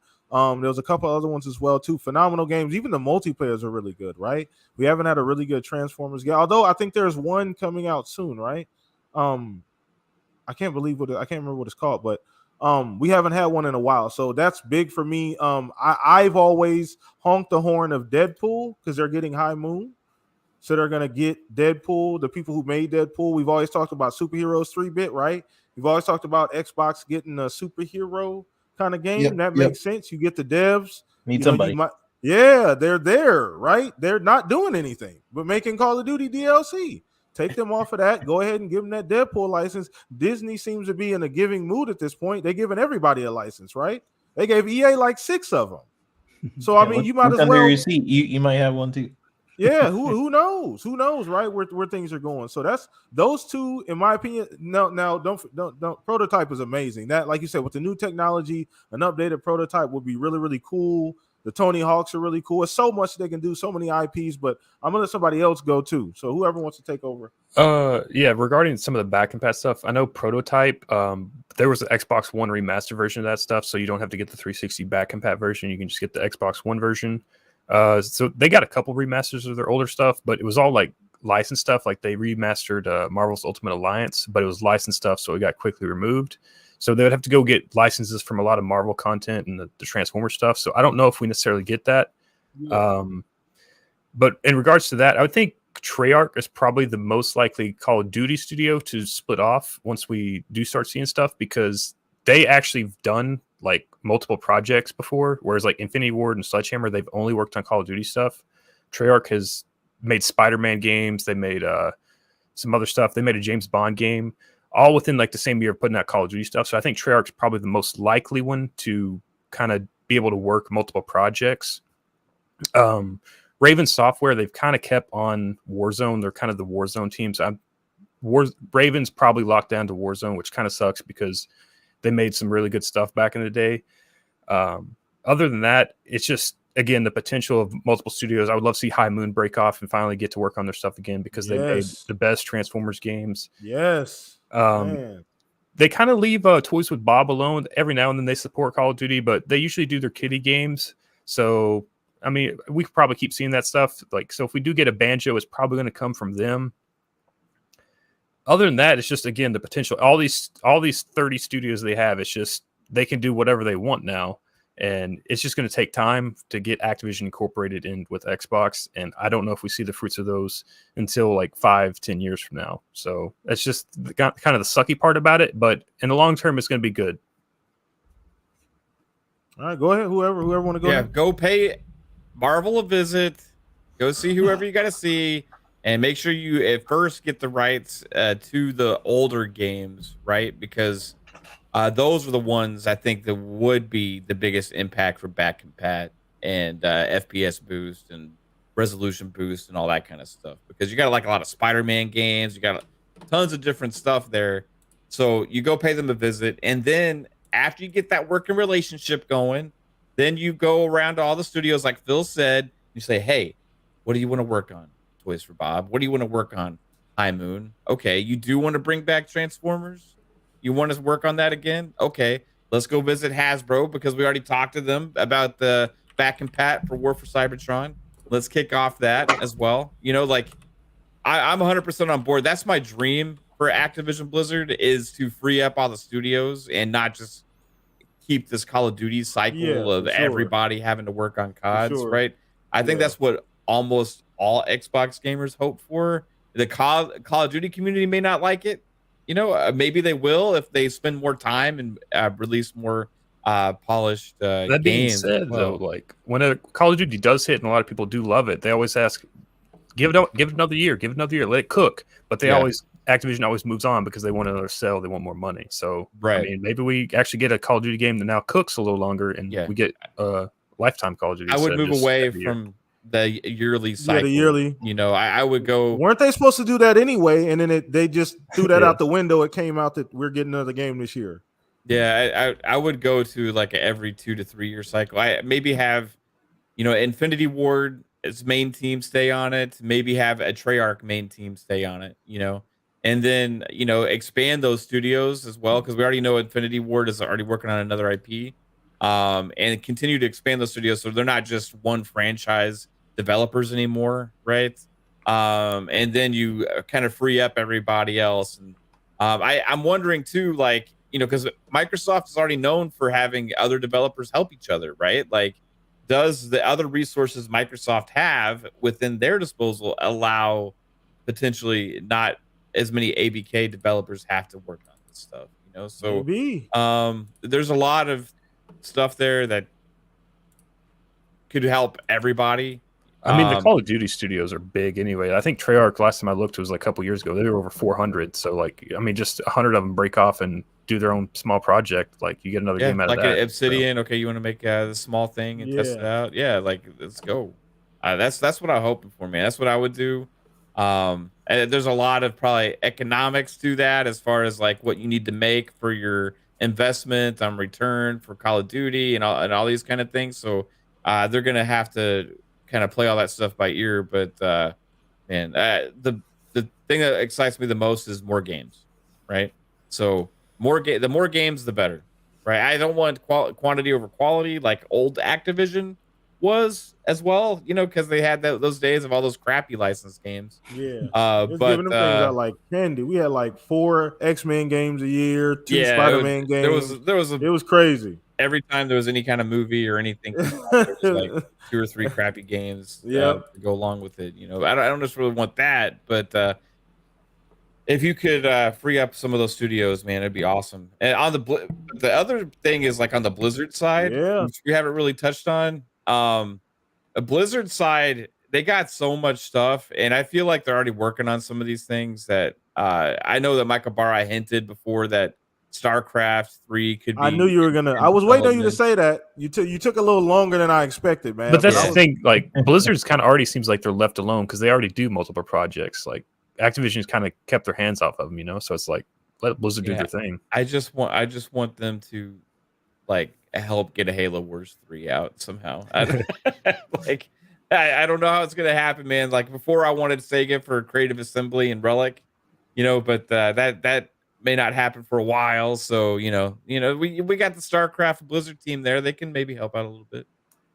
World's Edge could use some help because they're so busy with the Age series. I want Halo Wars to come back. You can get Halo Wars if we get a third-person Halo game. Ooh, that's a compromise. That's your deal. 3-bit. That's the the best you can do. You can't throw anything else in there to sweeten the pot. Who would make it? Who would make the third-person Halo game 3-bit? Yeah, you got. I gave you a developer, for Halo Wars. You can't just cop out and say, "Make a third-person Halo game." It's so easy. I'm trying to think of all the. I've seen your Sarah Bond in your Unreal Engine creation, man. I know it's not easy, right? I've seen your creation there. I know it ain't that easy to make. She looks better now. She looks better. You finally put hair on her. Yeah, she has some hair. Okay. Maybe. Actually, I don't know if I would put Activision on it. Maybe someone from Blizzard. They could do it. You're just throwing somebody out from Blizzard. Right? Somebody from He's just throwing out randomness. No. Yeah, come on. I think Rare could do it. Let's get Rare on it. Yeah. Somebody from Blizzard. Yeah, the Overwatch game. Sure. That'd be great. And Halo. Sure. Yeah, that'd be somebody over there got it. Toys for Bob, huh? Come on, man. This is nuts. Toys for Bob handling Halo would be. How would they just go acquire somebody else to make that? How about that? Yeah. Yes. Oh, There we that's go. an idea. Yeah, exactly. exactly. I'll think about it. They already have their other third-party studio to make a Halo game. That's id. Let id make another Halo game. It's on Hexen though. So I don't want it to be first person though. Okay, Coalition. Well, they already got them. Let's go. that's true. They got Coalition. They could do it. They could step in. Oh yeah. There you go. But 3-bit thinks if these developers can only make first or third person type games, like right. if you made first person games before, it's impossible to make a third person game. Nah, I'm not in that camp where I think like only machine games can only make first person Nazi punching games, which is like why I don't know. These developers can make a variety of different genres, but when you think of id Tech, what do you think of? First person. I mean, I get what you're saying, first but person. that doesn't change the fact what Mav said, right? Like Playground's making Fable. Yeah, come on. I mean, like we got other examples too that on the other side of the spectrum, right? Yeah, that's true. So, but yeah, Coalition. I don't know who said that, but that would be great. okay. Well, let me before anybody else goes next, let me get to this super chat real quick, Pong. Then I'll go ahead and let you go. Sorry about that, brother. I got a $5 super chat from Alvin. Shout out to Alvin for the $5 super chat. He said, I think id is making Hexen, Pong. Maybe you guys had Wi-Fi on that one. Original was on id Tech. They were original publishers and they've been quiet since Eternal. They want a fresh project at id. That could happen. Then we got another $10 super chat from Cedric. Thank you for the $10 super chat. He said, I think Activision owns the Nightmare Creatures IP. So go ahead, Paul. I think a lot of what we're talking about here, this is just my opinion, in the grand scheme of things, is really going to depend on if Microsoft hits their goals with Game Pass, if Xbox gets the push that they think that they will out of this. I think the more successful Game Pass is with the residual income, the better chance we have of them making decisions like to move Call of Duty potentially to good point. You know what I'm saying? To a more biannual or triannual kind of experience, or maybe even just as a full-time games as a service where they continuously update it and they can have a couple studios like Treyarch and Infinity Ward work on it, and then maybe maybe somebody else, maybe one of the other studios does DLC for it, right? Something to that degree. I think that depends on Game Pass numbers. If they can start breaking, let's say 50 million after this deal, that I think is when they can start looking at having some flexibility, because at the end of the day, Now that we know that Xbox is a standalone business, been confirmed through court documents and everything else now, Xbox is a standalone business within Microsoft Corp, that it does have to prove its value, obviously, to shareholders as one of the pillars within Microsoft Corp. I think that those numbers are still important. I think everybody's been ultra patient with Xbox and within Microsoft itself. Obviously, again, they don't open a checkbook to do $70 billion deal unless they have confidence, but I think they've been patient. But now you got the biggest deal in Microsoft history for your division, right? And yes, I know there's more to it and that Microsoft is going to benefit from this as a whole as well. But this is, ultimately an Xbox acquisition here. You've got to prove yourself eventually, right? And you're going to, and again, that's just the name of the game. That's what this is to a $2 trillion market cap company. You've got to have your value proved. And sure, they've been profitable. They've been doing very good through all the downs and through the pandemic and everything else. They proved a lot, but they've got now a bigger piece to prove. And I think that's what this comes down to. So let's just say they ultimately do get those goals. They start hitting big numbers again in Game Pass. Subscriptions are on the rise consistently. They're hitting those, those internal goals that they have for bonuses and that kind of stuff. Let's say all that happens, then I think we can start looking at this. And obviously the IP that everybody has brought up is absolutely on my list, right? I don't think that there's any wrong move here for any of the old IP to come back if that's what they're going to do. I think at that point too, as well, as crazy as this sounds right now, when you say we're taking on, we don't know the exact numbers, different numbers have been thrown around, but let's assume we're taking on somewhere between 13,000 and 17,000 total people, right? You grow those teams even further. And that's when you start doubling up. We already know some of those teams, and like everybody pointed out, Blizzard is working on multiple projects right now. We know that for a fact. But you double up the Ravens, right? You double up the Toys for Bobs. You double up everybody, just like you have with all your other acquisitions. And then you start having them split off. And if you need support teams for Call of Duty because it's just so massive, you got to continue down that road and there's just no stopping it, then so be it. But then you break away main parts of those teams and you create Team B, who works on new IP or who works on bringing back old IP. The good thing with that, though, is you don't even have to bring Activision as support studios anymore. You have all Xbox and Bethesda studios. So if they're down a project, not working on anything, just bring them over to Call of Duty for like a couple months until they get their project up. Sure, and that's another possibility. That's the flexibility they have, right, Jasper? I just think that you don't stop what you've been doing this whole entire time, which is growing organically from within once you make your acquisitions, because I think now the power that they wield, especially if they prove that they can manage this whole entire acquisition and they get Activision Blizzard King integrated in the way that they think that they can, and let's say the culture completely changes and all of a sudden, which is what has to happen, but let's say all of a sudden Activision Blizzard King becomes a fantastic place to work again because it's underneath Xbox now. Bobby Kotick's gone, obviously, and new management's in charge. All of a sudden, you're going to have people that are looking over at this gigantic publisher, knowing that they can join a Blizzard or join a Raven, and then later on in their career, if they want to go try something new, they can jump over to Bethesda, right? The possibilities are endless for keeping your talent, so you bring in as much talent as you need to make this all work out. And I think that's when we start seeing this IP come back potentially. I think we'll see some stuff right away. Potentially, when I say right away, I don't mean like tomorrow or anything. I'm talking about I'm talking about by the end of this generation into the next generation. We may see a couple of those older IP in the works or coming back. For me personally, we're just talking specifically about IP, I kind of just did an overview there. For me, it's the one I've been calling since the beginning is True Crime. I think True Crime coming back would be a huge boon for Xbox, and you don't even have to make it massive. You don't have to go after Grand Theft Auto, right? Let's say Grand Theft Auto is the Elder Scrolls, right? Let's say you start with True Crime as your Avowed, right? You create a smaller, different kind of experience in that mold, but you have an established, sure, it's been a long time. A lot of people don't even know about True Crime, but you bring it back in that form, and you start to develop that relationship that, hey, the new True Crime, it's an Xbox. If you like GTA, but you just want a little bit of smaller experience, or you just want something a little bit different with a different kind of narrative to it, you come over to True Crime, which is an Xbox first-party title. It's exclusive, and you start developing that fan base back again for true crime. And if anything ever happens to GTA, if anything crazy ever goes down for Take-Two or whatever the case may be, because there is no predicting this industry. This industry is way too wild and dynamic to ever predict what's going to happen down the road. Now you already have a fan base built around a game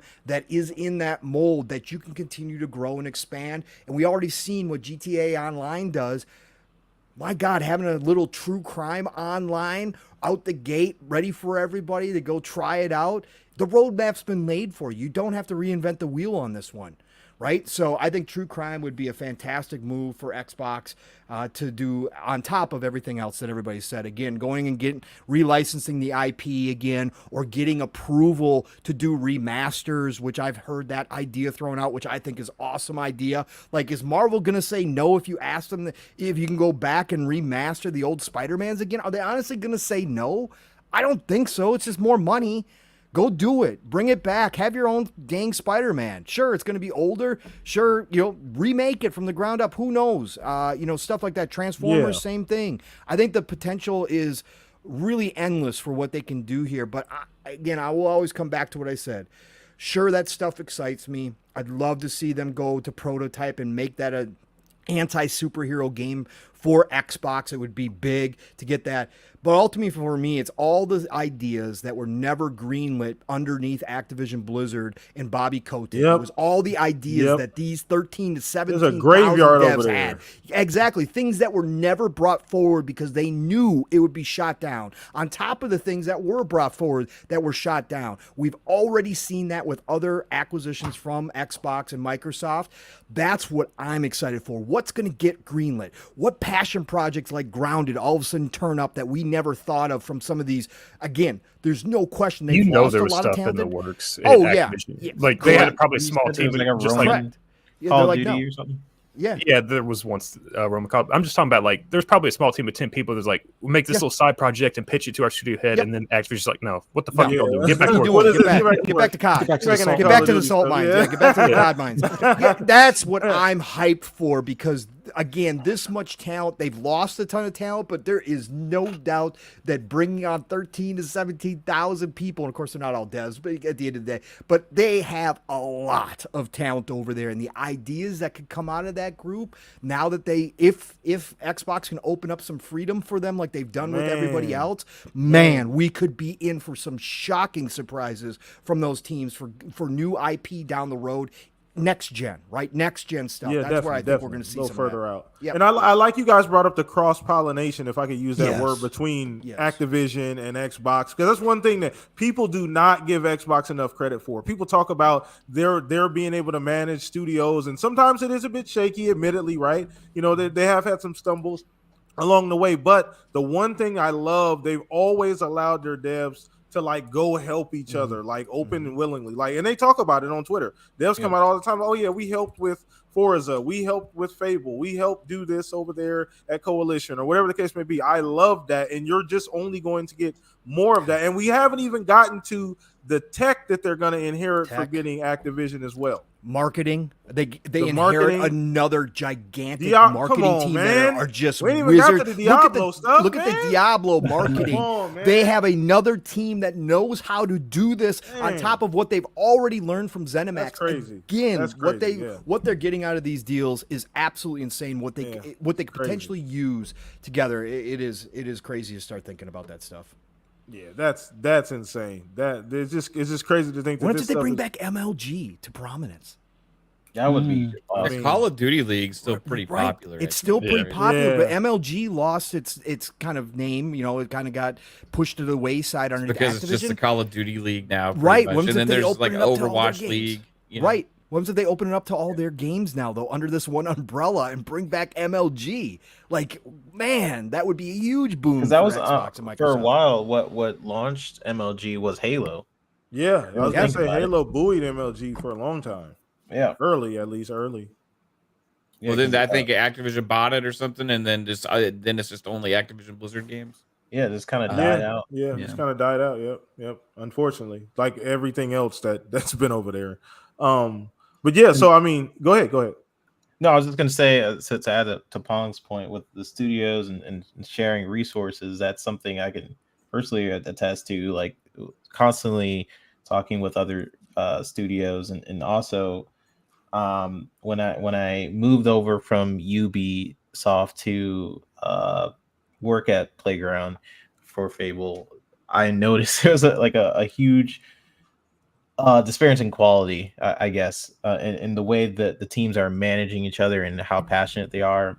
Both companies, when I worked at UB, they were super passionate people, but it had that lock of ideas that Pong was kind of talking about.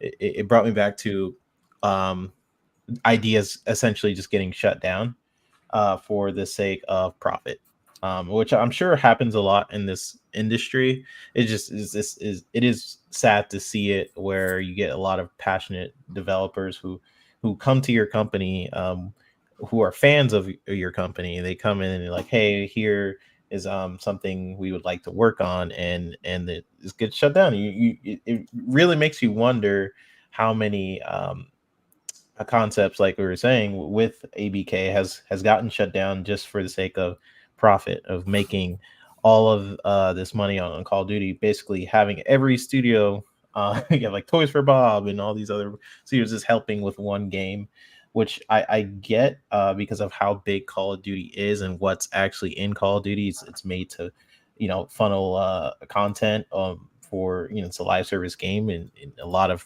players play it. But to me, I don't really care too much about Call of Duty as much as like some of their other franchises. Like I'm in the camp of I would like to see stuff like what Pong said, like True Crime come back, or Prototype, and some of these other franchises. Like it's exciting to see that with this deal comes the potential of that happening. Because like I think we could almost safely say that without Xbox, I don't know. I don't think it would happen anytime soon. Right now they're just the Call of Duty, box, Yeah. right? So I'm glad that this deal happened so that we get the potential, at least, of a lot of these other franchises. Absolutely, absolutely, and I kind of want to get your opinion on this, Fuzz. I kind of want to tap into something else about this deal going forward too, just about the really the future of Xbox, right? Like how beneficial in other ways is this to Xbox going forward? Like what else does this show up in? Pong, you brought up a great fucking point about marketing that's always been a thorn in the side of Xbox for some people, right? Like some people are a bit more they pay attention to that a bit more. They're a bit more we've seen a change already, right? No, we have, right? And that's great. Yes. Yeah, we have definitely seen the change. Developer Directs, they hired that one lady from, was it she from Netflix or something? I can't remember where she came from. Was she IGN? Maybe IGN. I'm not 100% sure. Yeah, but they hired her. So, like, where do you think? Because I mean, essentially, you brought it up, and I'm gonna throw this over to you, Fuzz, first here. But, like, from a marketing standpoint, like, how beneficial you think that is to Xbox? Well, it will definitely help them in areas that they just seem to not focus on as much. Like Pong said, Bethesda's already helped them a great bit in marketing things, not only on social media, but in other avenues, whether it be train stations and things like that. Now, not quite to the level of what Sony does as far as that's concerned, but they are starting to look at like sporting events and things like that more so than they've done in the past. As far as their ads or billboards or sponsorships for the arenas and things along those lines. But I think the big thing going forward is the numerous IPs that they own. Like when you guys are talking about like with True Crime, that's another big one I would like to see. Also Blur, and yes, I know they have Forza Horizon. Yes, I know they have Motorsport, but I'm also a fan of racing just in general. So more racing games, the better.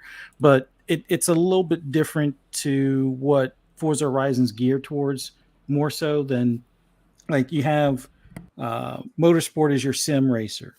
You're kind of like the one to go head to head with Gran Turismo. As far as arcade racer, you can have multiple arcade racers because it seems like arcade racers are falling in one of two categories. You have them where they're festival based, which I guess because of legality and more of an E rating because you're not outrunning the cops. That's where Horizon has laid their foot down and set up camp. But you also have room in the arcade racing space for like more of like a street racing game, more of your Need for Speed type of game, and having something where it's like a car combat. If you're not going to do a kart racer, considering all the IPs you have, having something that's more of a car combat and not like car combat like a what do you call it, metal Twisted Metal kind of game. Yeah. You can have something that's more like your Burning Paradise or something like that type of game. And I think there's enough room where you don't have to incorporate it in Horizon. You can have it as its own standalone thing. So having, bringing back Blur would be kind of cool. But you know who just in general, Blur? Like what studio was it? It was Burning something. Where was it? The Burning. Bizarre Creations, which they've kind of been dissolved. Even exist anymore? Oh, I was gonna a lot of that team. I don't think. Yeah. Oh, yeah, Playground. Oh, wow. Okay. Yeah. Shame on you, Spider-Man 356. Shame on you. Blur was freaking amazing. He said Blur was trash. Just saying. Oh wow. Blur was freaking amazing, man. This is agree to disagree for sure. Yeah, but split second Blur. Yeah, there's just I just only played the demos of those games, never played the full game. No, but there's just so many things that they can do with some of their previous IPs. And then just looking at the marketing aspect of things, I mean, the fact that Xbox gave up the marketing rights to Call of Duty in the Xbox One generation, and that's kind of where Sony kind of slid in and definitely gained market share. I mean, yeah, there were other, reasons for that as well. Microsoft kind of tripped over their own left foot kind of thing with a few things in the beginning as far as their messaging and stuff. But that goes to show, having a company that has a much stronger marketing aspect, you're less likely to make those slip ups and things along those lines, or able to, I guess, use or have more access to people that are better at messaging or delivering the messaging to the consumer. I mean, as much as people hated a couple of the Call of Duty games like Vanguard, as far as the initial showings of them, and I think the one that they had in space, I forget the name of that one, but Advanced Warfare. Those games still sold 11 million copies, despite people trying to boycott them and hate them. So if you can learn anything from Activision is how to, outdo the trolls to some extent and still be able to move the needle as far as either sales or engagement and have a game still be able to, survive beyond, what the vocal player base may say kind of thing. So there's just so much potential in that, but man, they definitely need to look in that bag of old titles and IPs and just have it where, okay, you can still allow a lot of these teams to kind of do some of the things that they would want to do, but have it where you may incentivize it. Like, hey, if Playground after Horizon 5, if Horizon 6 isn't ready to go, or it's in the early phases, but you want to kind of take a break because some of the people that went to Fable probably wanted to take a little bit of a break from doing racing games and try something different as well. Try Blur or try this other IP that we have. If we have enough of the team that wants to go ahead and do that, we can go ahead and start ramping up for that team to go ahead and take that mantle and move forward. And you can do that across the board with a lot of, those IPs that they're just basically sitting on. I mean, we all agree that they need some sort of mascot game where whether it's a platformer or a fighting game, there's definitely potential and there's enough talent within all of their walls between all the studios and these publishers that they should be able to get a few things figured out, or figure out if it's best to just hand it off to a third party and do it that way. But I think the other thing now is looking at the overall support structure moving forward, like Certain Affinity. I really hope if anything is learned from this 18 months of this process dragging on, the minute that ink is dried, if Certain Affinity was on that buy list and made it to like the top 17 or whatever, hurry up and get that check going for that as well, and any other ones that they've been working with that they want to, keep in house for future projects or future versions of games that they might be having them tasked to do type of thing. So your Asobos, your Crystal Dynamics and things like that. But no, just in general, marketing, Activision is stood the test of time against bad press and everything in a lot of ways, and that's something that maybe Microsoft can learn as far as messaging moving forward. Good point. So we've been talking about the ABK stuff pretty much this whole time, and we knew this was going to take up a big deal, but I wanted to take up a big chunk of the show. But I kind of wanted to pivot here a little bit because I asked this question prior, and I really just asked the question to you pre-game, Jasper. Nobody else, I believe, was here yet when I asked it. So we're gonna pivot to something, and I know Pong's gonna be happy about this. I want to ask something about Starfield here, Pong. Let's go. Oh, you did ask me this. Yeah, I definitely asked you. And so I kind of wanted to ask. Well, no, I did ask you. You didn't ask me anything about Starfield. No, I did. Or was that maybe it was? I don't know. Anybody. Anyway. So, just about when are we? So we're almost at the end of July at this. Okay, never mind. I got you now. Yeah. So okay, I'm sorry. Vindication. Try to make PTK sound like he's going crazy. Crazy, right? I told you not to let him in here. PTK. What you talking about, PTK? It was like it's kind of about Starfield. I mean, it's like I was thinking more. Yeah, no, he was here 3 seconds and he was like, "Yeah, get Jasper out of here." I'm like, "What the hell? You just got here." Anyway, no, but just about when are we going to get the start of the big PR push, right? We're halfway through July. Game comes out early September. Chad, I want to let you guys let us know too when you guys think we're gonna get that first brand new commercial, that first short or first leak Twitter, I don't know, commercial or something like that. We'll start with you, Pong, because I know this is kind of your thing. But when do you think that's starting, man? When are we getting that? Gamescom's around the corner too, so we got to take that into account. Yeah, I think August we'll start to see the push, right? I think it'll be a month-long push in August, leading up to Gamescom, which is a week or less, less than a week. It ends 4 days prior to early access for it. So I think that we could see it the last week of this month to start to push, but I think August will be Starfield month for Xbox, and I think there's going to be a lot of different things that could go down. I think we'll start seeing some more Todd interviews, maybe some more couple quick glimpses at some different things within the game. There's already people playing this game, not outside of Microsoft and Bethesda. I believe that there are some people in the community who have it. And I think that is a big deal because I think this goes against everything we know about Todd and his MO with his games. Now that he is underneath Xbox, now that Starfield is considered a system seller, quote unquote, for Xbox, and this is a massive priority game for them, one of the biggest launches they've had in decades. I think they're going to get this game into people's hands early. I think that they might even let reviewers get a month worth of gaming, which would put it at the beginning of August. I've always wondered that because I wonder when we're going to start seeing, because there's always a set of emojis. Somebody tweet out a set of emojis, set of big eyeballs or something. I was always wondering when we're going to start to see that kind of stuff. Yeah, Game Informer. 3 months of marketing. Yeah, no, we don't need 3 months of marketing. That's another bullshit lie. Anyways, whatever. Some people believe that nonsense. We don't. But I think like an IGN first look will be coming in August as well. Maybe Game Informer. Informer. I was gonna say. Yep. The usual stuff for big giant games will all be here for Starfield. And like I said, I would not be surprised at Gamescom that they have a playable demo on the floor, that they get it in the public's hands a week early and let people try it out for themselves. I don't know, man. It would be. At Gamescom?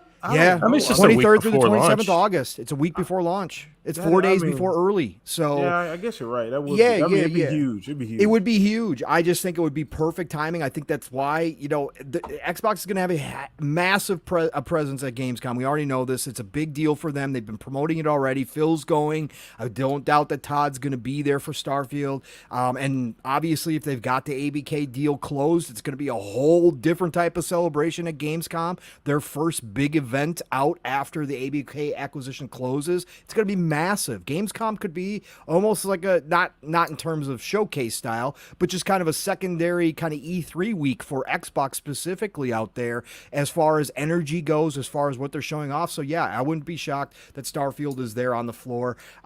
This is a big moment for them. This is ABK is already a gigantic moment, but Starfield itself as a game is on another level when it comes to what it means to Xbox right now. So I think that August for sure we see a month-long push there. Yeah, 100%. And I know me and Jasper, before anybody else goes here, we're talking about the custom console as well as a possibility of an even super duper limited edition. I'd be okay with. Obviously, Jasper, I think you were on the other side of that. Was like, I don't know. Yeah, I was like, I don't know. They got the Black Series S coming out like right September 1st, so it's like I think they might kind of hold off on the custom console. Yeah, sadly. Yeah, I don't know where you're at on that, Pong. Unfortunately. Yeah, I still don't think there's going to be a custom console. If I had to lay money down, I think it would have been announced when the rest of it was announced. When the controller and the headset was announced. Yeah, could they have a giveaway? Could they do a contest? I mean, they'll probably do something like that. They'll probably have a special one for like a giveaway, but right. Other than that, I just don't see it. No. Damn. Anyway. All right, so I guess so. I mean, we're gonna go around the panel here. Mav, you want to go next, bro? As far as the rollout for Starfield. Now, mind you, we got Gamescom to think about. We have other things to think about. This is I don't have to explain to you, Mav, how large this game is and what it means to Xbox, right? So it's super important. But just where you at on when are we gonna get this rollout? When are we gonna start to see? And do you agree? I mean, I think I agree too that there are people already playing this. I don't know outside of Bethesda, but there's definitely some people playing. I saw a screenshot of somebody said Phil was playing it or something. So, I mean, I probably January because the game's not coming out to March, right? March 2024. Yeah. Oh, here we go. No, I'm just Marchers are back, everybody. Let's go. Damn, this is I think probably around let's see, early August. Probably so. Like I think around 1 month, just lead up, you might start seeing some stuff. I think a big Gamescom push will happen. But when Gamescom's when again? The 23rd through the 27th. Yeah. I mean, you're only talking about a couple weeks, at that point, which is still fine. I agree. Like the whole 3 month thing that everybody was talking about before is kind of ludicrous. I mean, this is already the number one game on Steam. It's just weird that we haven't seen the Pringles cans and all that stuff. They've been promoting this game and marketing it for years, to be honest. So I think about a month push just with commercials, and you're going to see more YouTube ads, and you're going to see all that kind of stuff.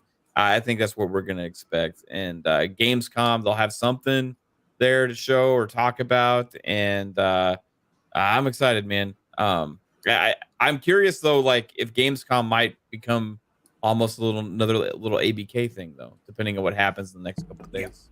Yeah. That could happen too. By then, I mean, a few weeks have gone by then, man. You never know what decisions have been made. No, for sure.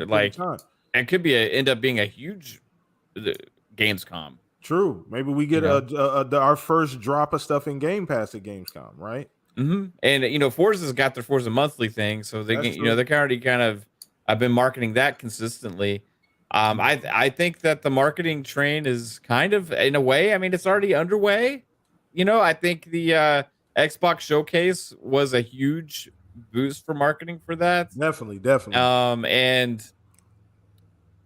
when people say that, to be honest with you, I don't really know what it means. You know what I mean? Because there's already so much marketing for these games all the time.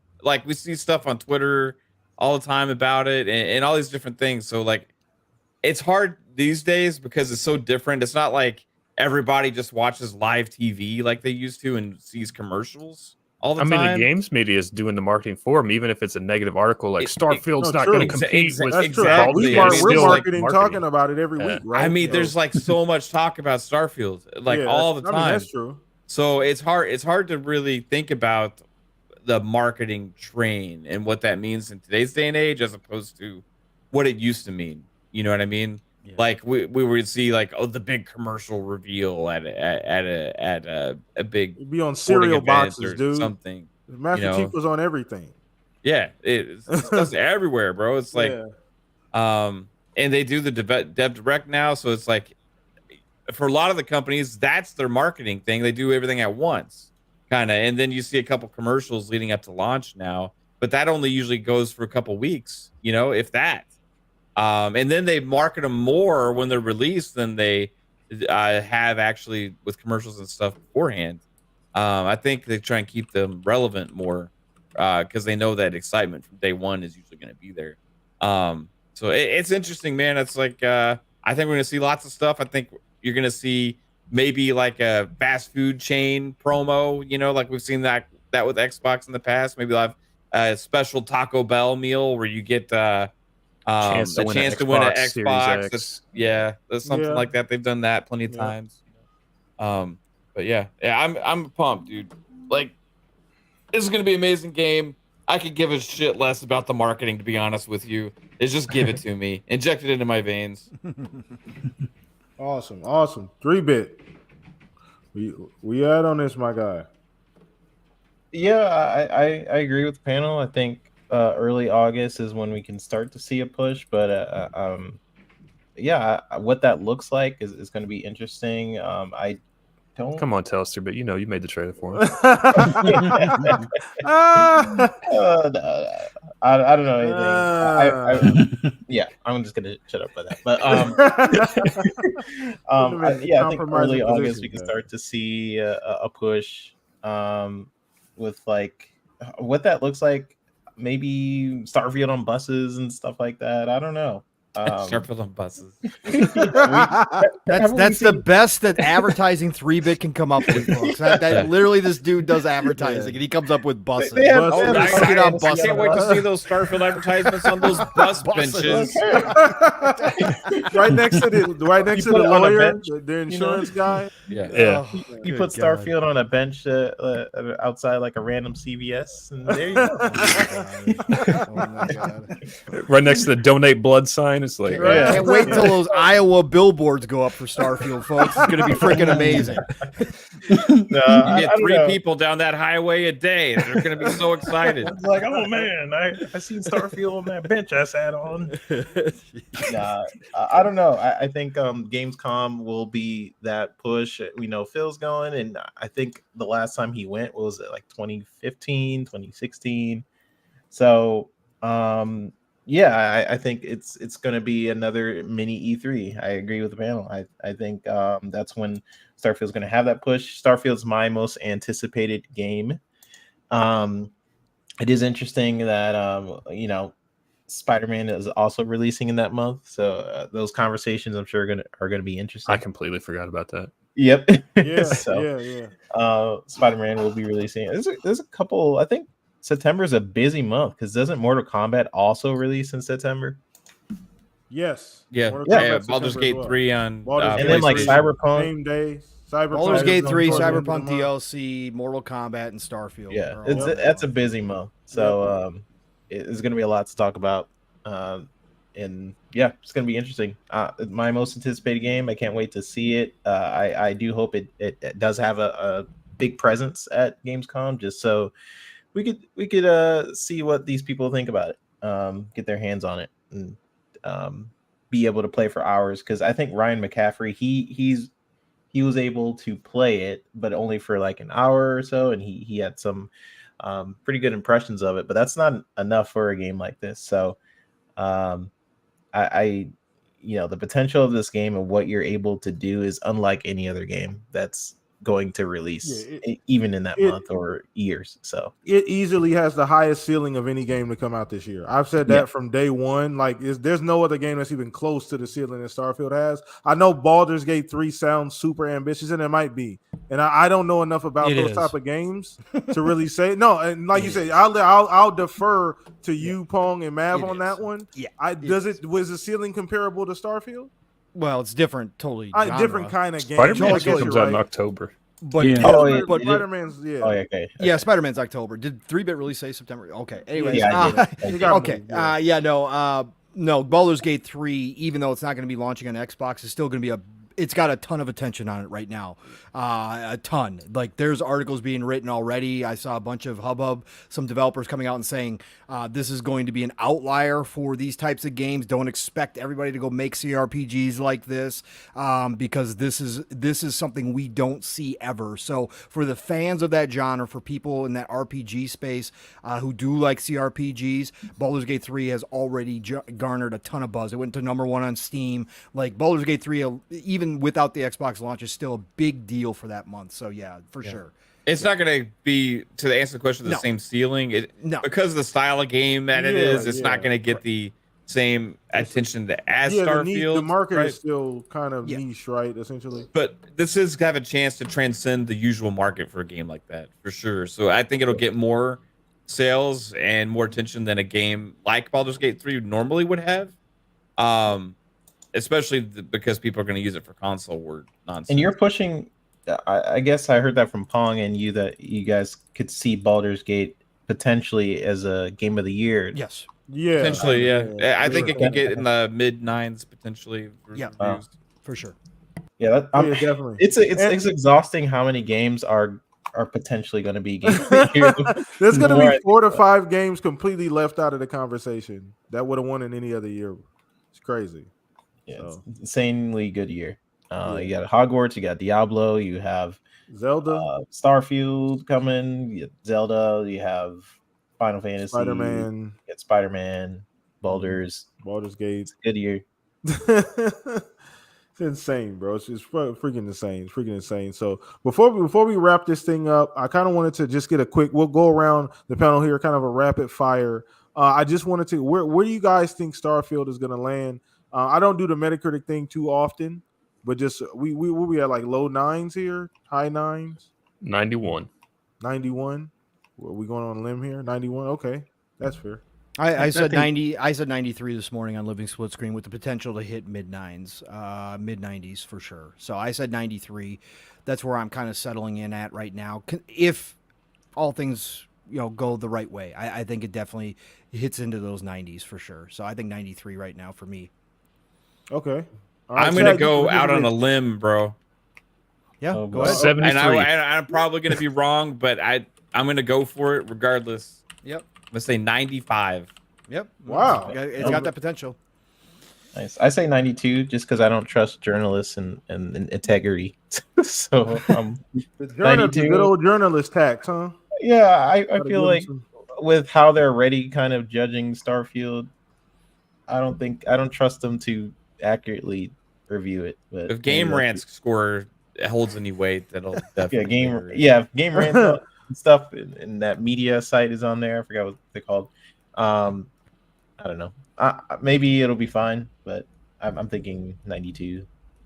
I think I've settled where you're at too. I think I've settled about 92, 93. And I did take into account the good old media tax as well. So I'm with you on that one, 3-bit, because there's no damn way they're gonna look at this game. They've already like marginalized the game to death already. Like the game isn't even in their hands, and they've already fine-tooth combed it. And it's always been this cautiously optimistic. And I get it. Some people are cautiously optimistic. It's Bethesda, but there's just this like this stench that people won't let go about, like just Bethesda. Some people feel a certain way about even Todd Howard. So like it's just, you already know those are going to get clicks. Like crazy, we rated Starfield a 3, and then people are going to want to see why they rated it a 3. If it's gonna Jedi too much Survivor, space. Final Fantasy 16 get higher scores than Starfield, there is something wrong.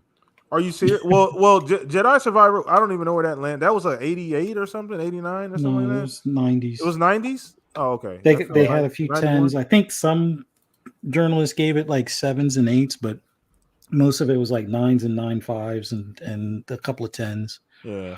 But I'm thinking, and I hate to point at the gaming media, but I think it's somewhere between 89 and 92.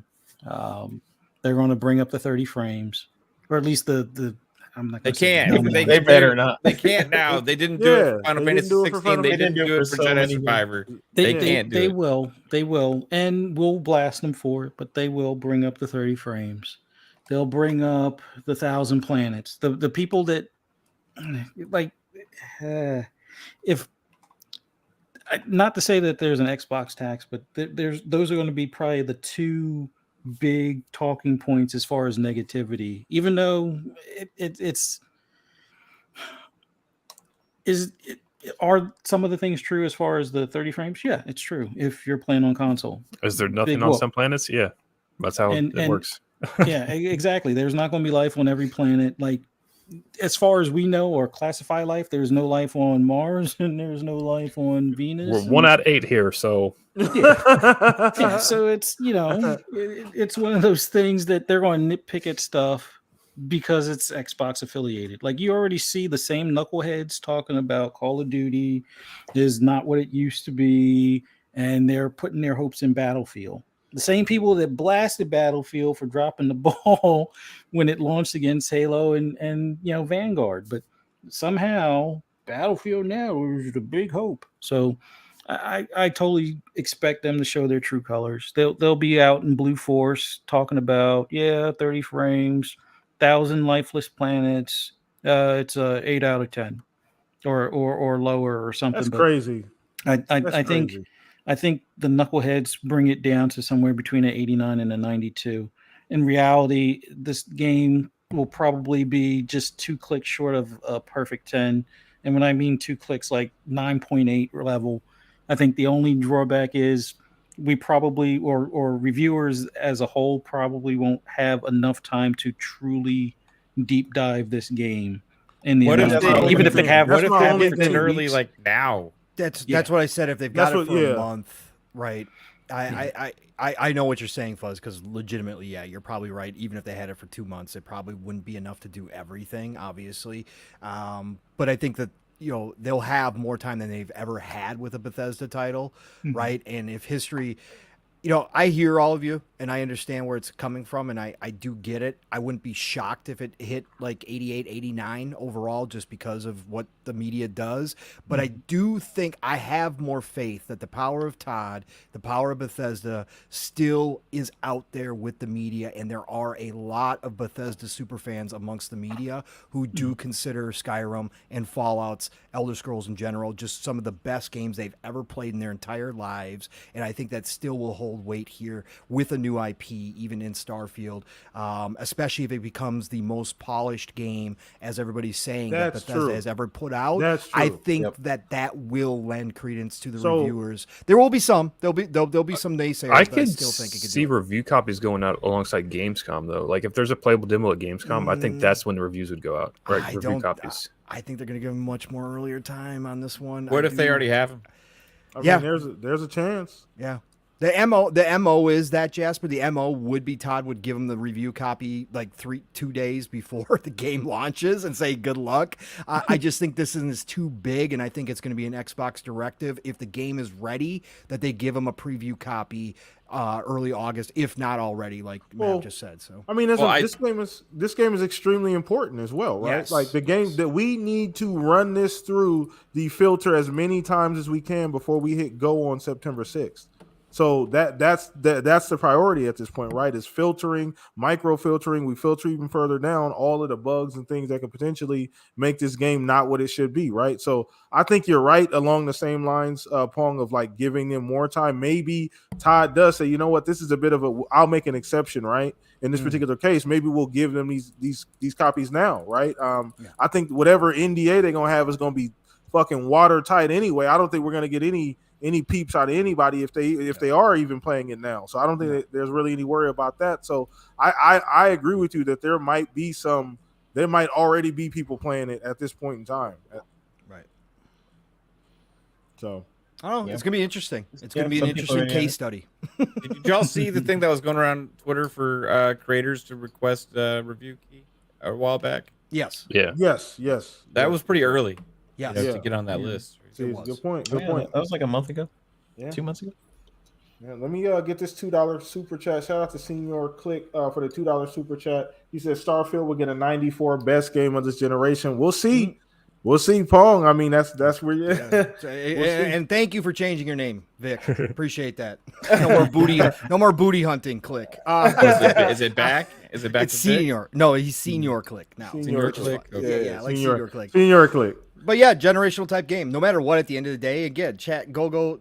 I hear you. You know better. Like you've listened to us long enough. Scores don't matter. It's just still for mainstream, for the masses. Scores still do matter, unfortunately, to this day, and they always will to some degree. So it's just kind of fun exercise to go around and kind of see where we think the scores are going to fall. And everybody's got valid points. Everybody in the chat saying they're going to get docked. Hey, I hear you, and it wouldn't shock the hell out of me. But at the end of the day, as we've all pointed out, if this is still a generational Bethesda title, guess what we're going to be talking about 10 years from now is Starfield still, right? And we're still going to be playing it. Yeah, that's not even going to matter. Crazy. It's not even going to matter at the end of the day. Yeah. They're going to surpass, probably it could potentially be one of their biggest selling games of all time, most played game for sure with Game Pass involved in this. It's going to be a huge game, and people are going to be talking about it forever. So that's all that really matters at the end of the day. Just initial scores are always fun. Just kind of go around. I do hope you're right, Pong, in terms of like this game will be so good that the media is like, all right, here you go. We can't even, dude, fuck it. We just got to do it. That's a real possibility though. That's the cool thing, right? 3-bit is that's an actual real possibility with the what we've seen so far especially from that last direct that they gave us. So. But on that note, I think we're going to go ahead and wrap up the show, man. It's been 11 out of 10, chat. You've been lit. It's been over 100 people since like 5 minutes into the show. So you guys are amazing, chat. Shout out to all the new people, all the new names, man. Everybody's going to be watching on the replay later on. This has been a phenomenal show, man. You guys support the channel so much, and I hope you guys come back and see us next week. We're gonna have another fire show. Hopefully, a lot more to talk about, depending on what's going on with the ABK, Microsoft stuff. Maybe the deal gets done Monday. Who knows? We'll be back to talk about it all either way. But before we go, we got to get some quick shout outs around the panel. First and foremost, I want to say thank you to the panel, all the guests that showed up today. You guys are amazing and phenomenal. Chat, do me a favor, whether you're new or not. We make sure we pay homage to everybody that comes here and shows us love at the Shop Podcast. Please go below in the description. Go follow everybody, all their socials. Go show the love and support that we do here at the Shop Podcast. But first and foremost, Mr. FSP himself, Mav, it was a phenomenal show, brother. This show was way better than I thought in my head it was going to go. I was busting at the seams to talk about everything, but glad to have you on, my extended family, man. Love to have you here. Heck yeah, PTK. This was a blast.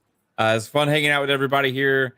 Appreciate you for having me on. If you guys want to find out what we got going on, just check out Fun Speculation on YouTube, Fun Speculation on Twitter. I got 3 shows a week. Mondays FSP, Thursdays PM in the PM, and Fridays Xbox Ultimate. And you'll recognize the panel for those shows if you've watched this show. Appreciate you all, and this was a blast, dude. So thanks for having me. Oh, no, not a problem. Before we go to, I don't want to forget, because somebody just mentioned this. We got to show some love to Major Nelson. I forgot to say about that. He did announce his, essentially, I don't want to say retirement. He's moving on to other things, right? Maybe a different project. We'll see. A la Long said PlayStation. Well, no, I said specifically that that Xbox agreed to divest themselves of Major Nelson to get the deal to go through. Oh, you're true. Right. So that was one of the stipulations, right? He took So that must have been a redacted part of all of those documents, huh? Or he's just not allowed to visit the UK, so it was right. No, absolutely though, PTK. I mean, shout out to Larry Herb, Major Nelson. Again, legend, 20 years, bro, of great content for Xbox. End of an era. Once again, it's sad to see, but it sounds like he's happy and he's going to try something new. So hey, more power to him at this point, right? More power to him, obviously. So I want to make sure we got that out there before we close the show officially, because that man means a lot to Xbox. He is Xbox for a lot of people. To be was fair, the face of the community. He's the face of the community for a long time. So shout out to Major Nelson, and whatever your endeavors are further, much respect and love going forward, sir. But yeah, let's go ahead and throw this over to our next one of our next guests too. 3-bit, glad to have you on, brother. We don't get you on super often, but it's always a good time. And what better show to have you on after all this craziness this week, right? Yeah, insane. But much respect to you, PTK. What you're doing here has always been special, and I try to catch the show when I can, and you're one of the best podcasters in this community. So much props to the people in chat and the FSP fam, of course. Always a good time when I can make a show. I've been trying to podcast when I can, and I'm on FSP on Mondays. You guys can check me out there. Xbox Ultimate when I can, and then other than that, I try to do my shows on Wednesdays. For the most part, I've been working on the next episode to the console wars. It's going to be insane. So look out for that. It's an animated comedy about what's going on with this case. So stay tuned. Awesome, man. Can't wait to see that too. I loved it. That shit was hilarious, bro. I don't even know what part of your brain that shit came from. Swear to God. But it was awesome, bro. Super duper awesome. I love that creativity, man. But keep that up. You guys go ahead. He brought in the spirit of Kojima, obviously. I did like the cinematic. It was very Metal Gear cinematic. I didn't catch that right away. Okay, I see it. You're right, Pong. I see it now. I did definitely see it. Okay, even with the cheesy dialogue, right? Hey, weird enough to be cool. That's what it's about. I fucking love it, man. Super creative. But shout out to you three. But once again, appreciate you coming through, brother. I know you don't get a chance to go a lot of different places, but I'm always glad to be able to reach out and invite you on here, brother. So thank you for taking the time. You guys do me a favor, go follow 3-Bit, man. Go check that last video he did. Is hilarious, by the way, guys. But shout out to you for hanging out with us, man. We're gonna throw this to our last guest, Jasper, man. Appreciate you coming through as well too, brother. A phenomenal show, one of the best ones we've had here recently. But thank you for coming on. Yeah, thanks for the last minute invite. And you can check me out at Lord Jasper, Twitter, Lord Master Jasper, YouTube, all that fun stuff. And then it's Monday, Friday, 10 p.m. Eastern on Fun Speculations channel with FSP and Xbox Ultimate. That's where I'm at. Check that out, I guess, and have fun. Thank you. Appreciate you, bro. Appreciate you. And to the two gentlemen that essentially, actually one of them runs the show behind the scenes. The other Jasper's still here, isn't he? I don't run shit. Oh no, I don't want to hear that. I don't want to hear that. We're not going to act. See, now you're faking the front and see, Jasper, this is what I get. I need to restructure your contract at this point. Is what needs to happen. No, but true. No, but you getting that Xbox money too, PTK? Yeah, hey, shit, man. God dang, come on, man. Man, God, the podcasting strike is gonna be big, man. Man, There's gonna be a lot of one-man shows going on with all these paid hosts around this place, man. Let me tell you. Dang, man. Need more millions. I know, right? Jesus Christ. Anyway, but to the two gentlemen that make this show work, man. We're gonna start with you, Pong. Another phenomenal show, bro. One of the best shows we've had in a long time. Shout out to all the chat. The chat was crazy, but man, another show in the books, man. How you feeling? Feeling great. Again, best way to end the Saturday night every single week, and obviously to have a big portion of our family here with us to discuss this big week of ABK news. Obviously, is just it's fantastic, man. What else is there to say about it? It's just awesome, and to have again big, huge audiences show up, chat. You guys are absolutely incredible. Having great conversations in there, bringing discussions as well. It's just that's all a part of this energy that seemingly is now overflowing this week with everything going on. So again, thank you all for everybody who joined this show and all of our shows or any shows that you take part in. Again, this is why we do it all. So thank you all for that. Nothing but love and respect to everybody here for that. Listen, you can find me Pongso on Xbox, Pongso on Twitter.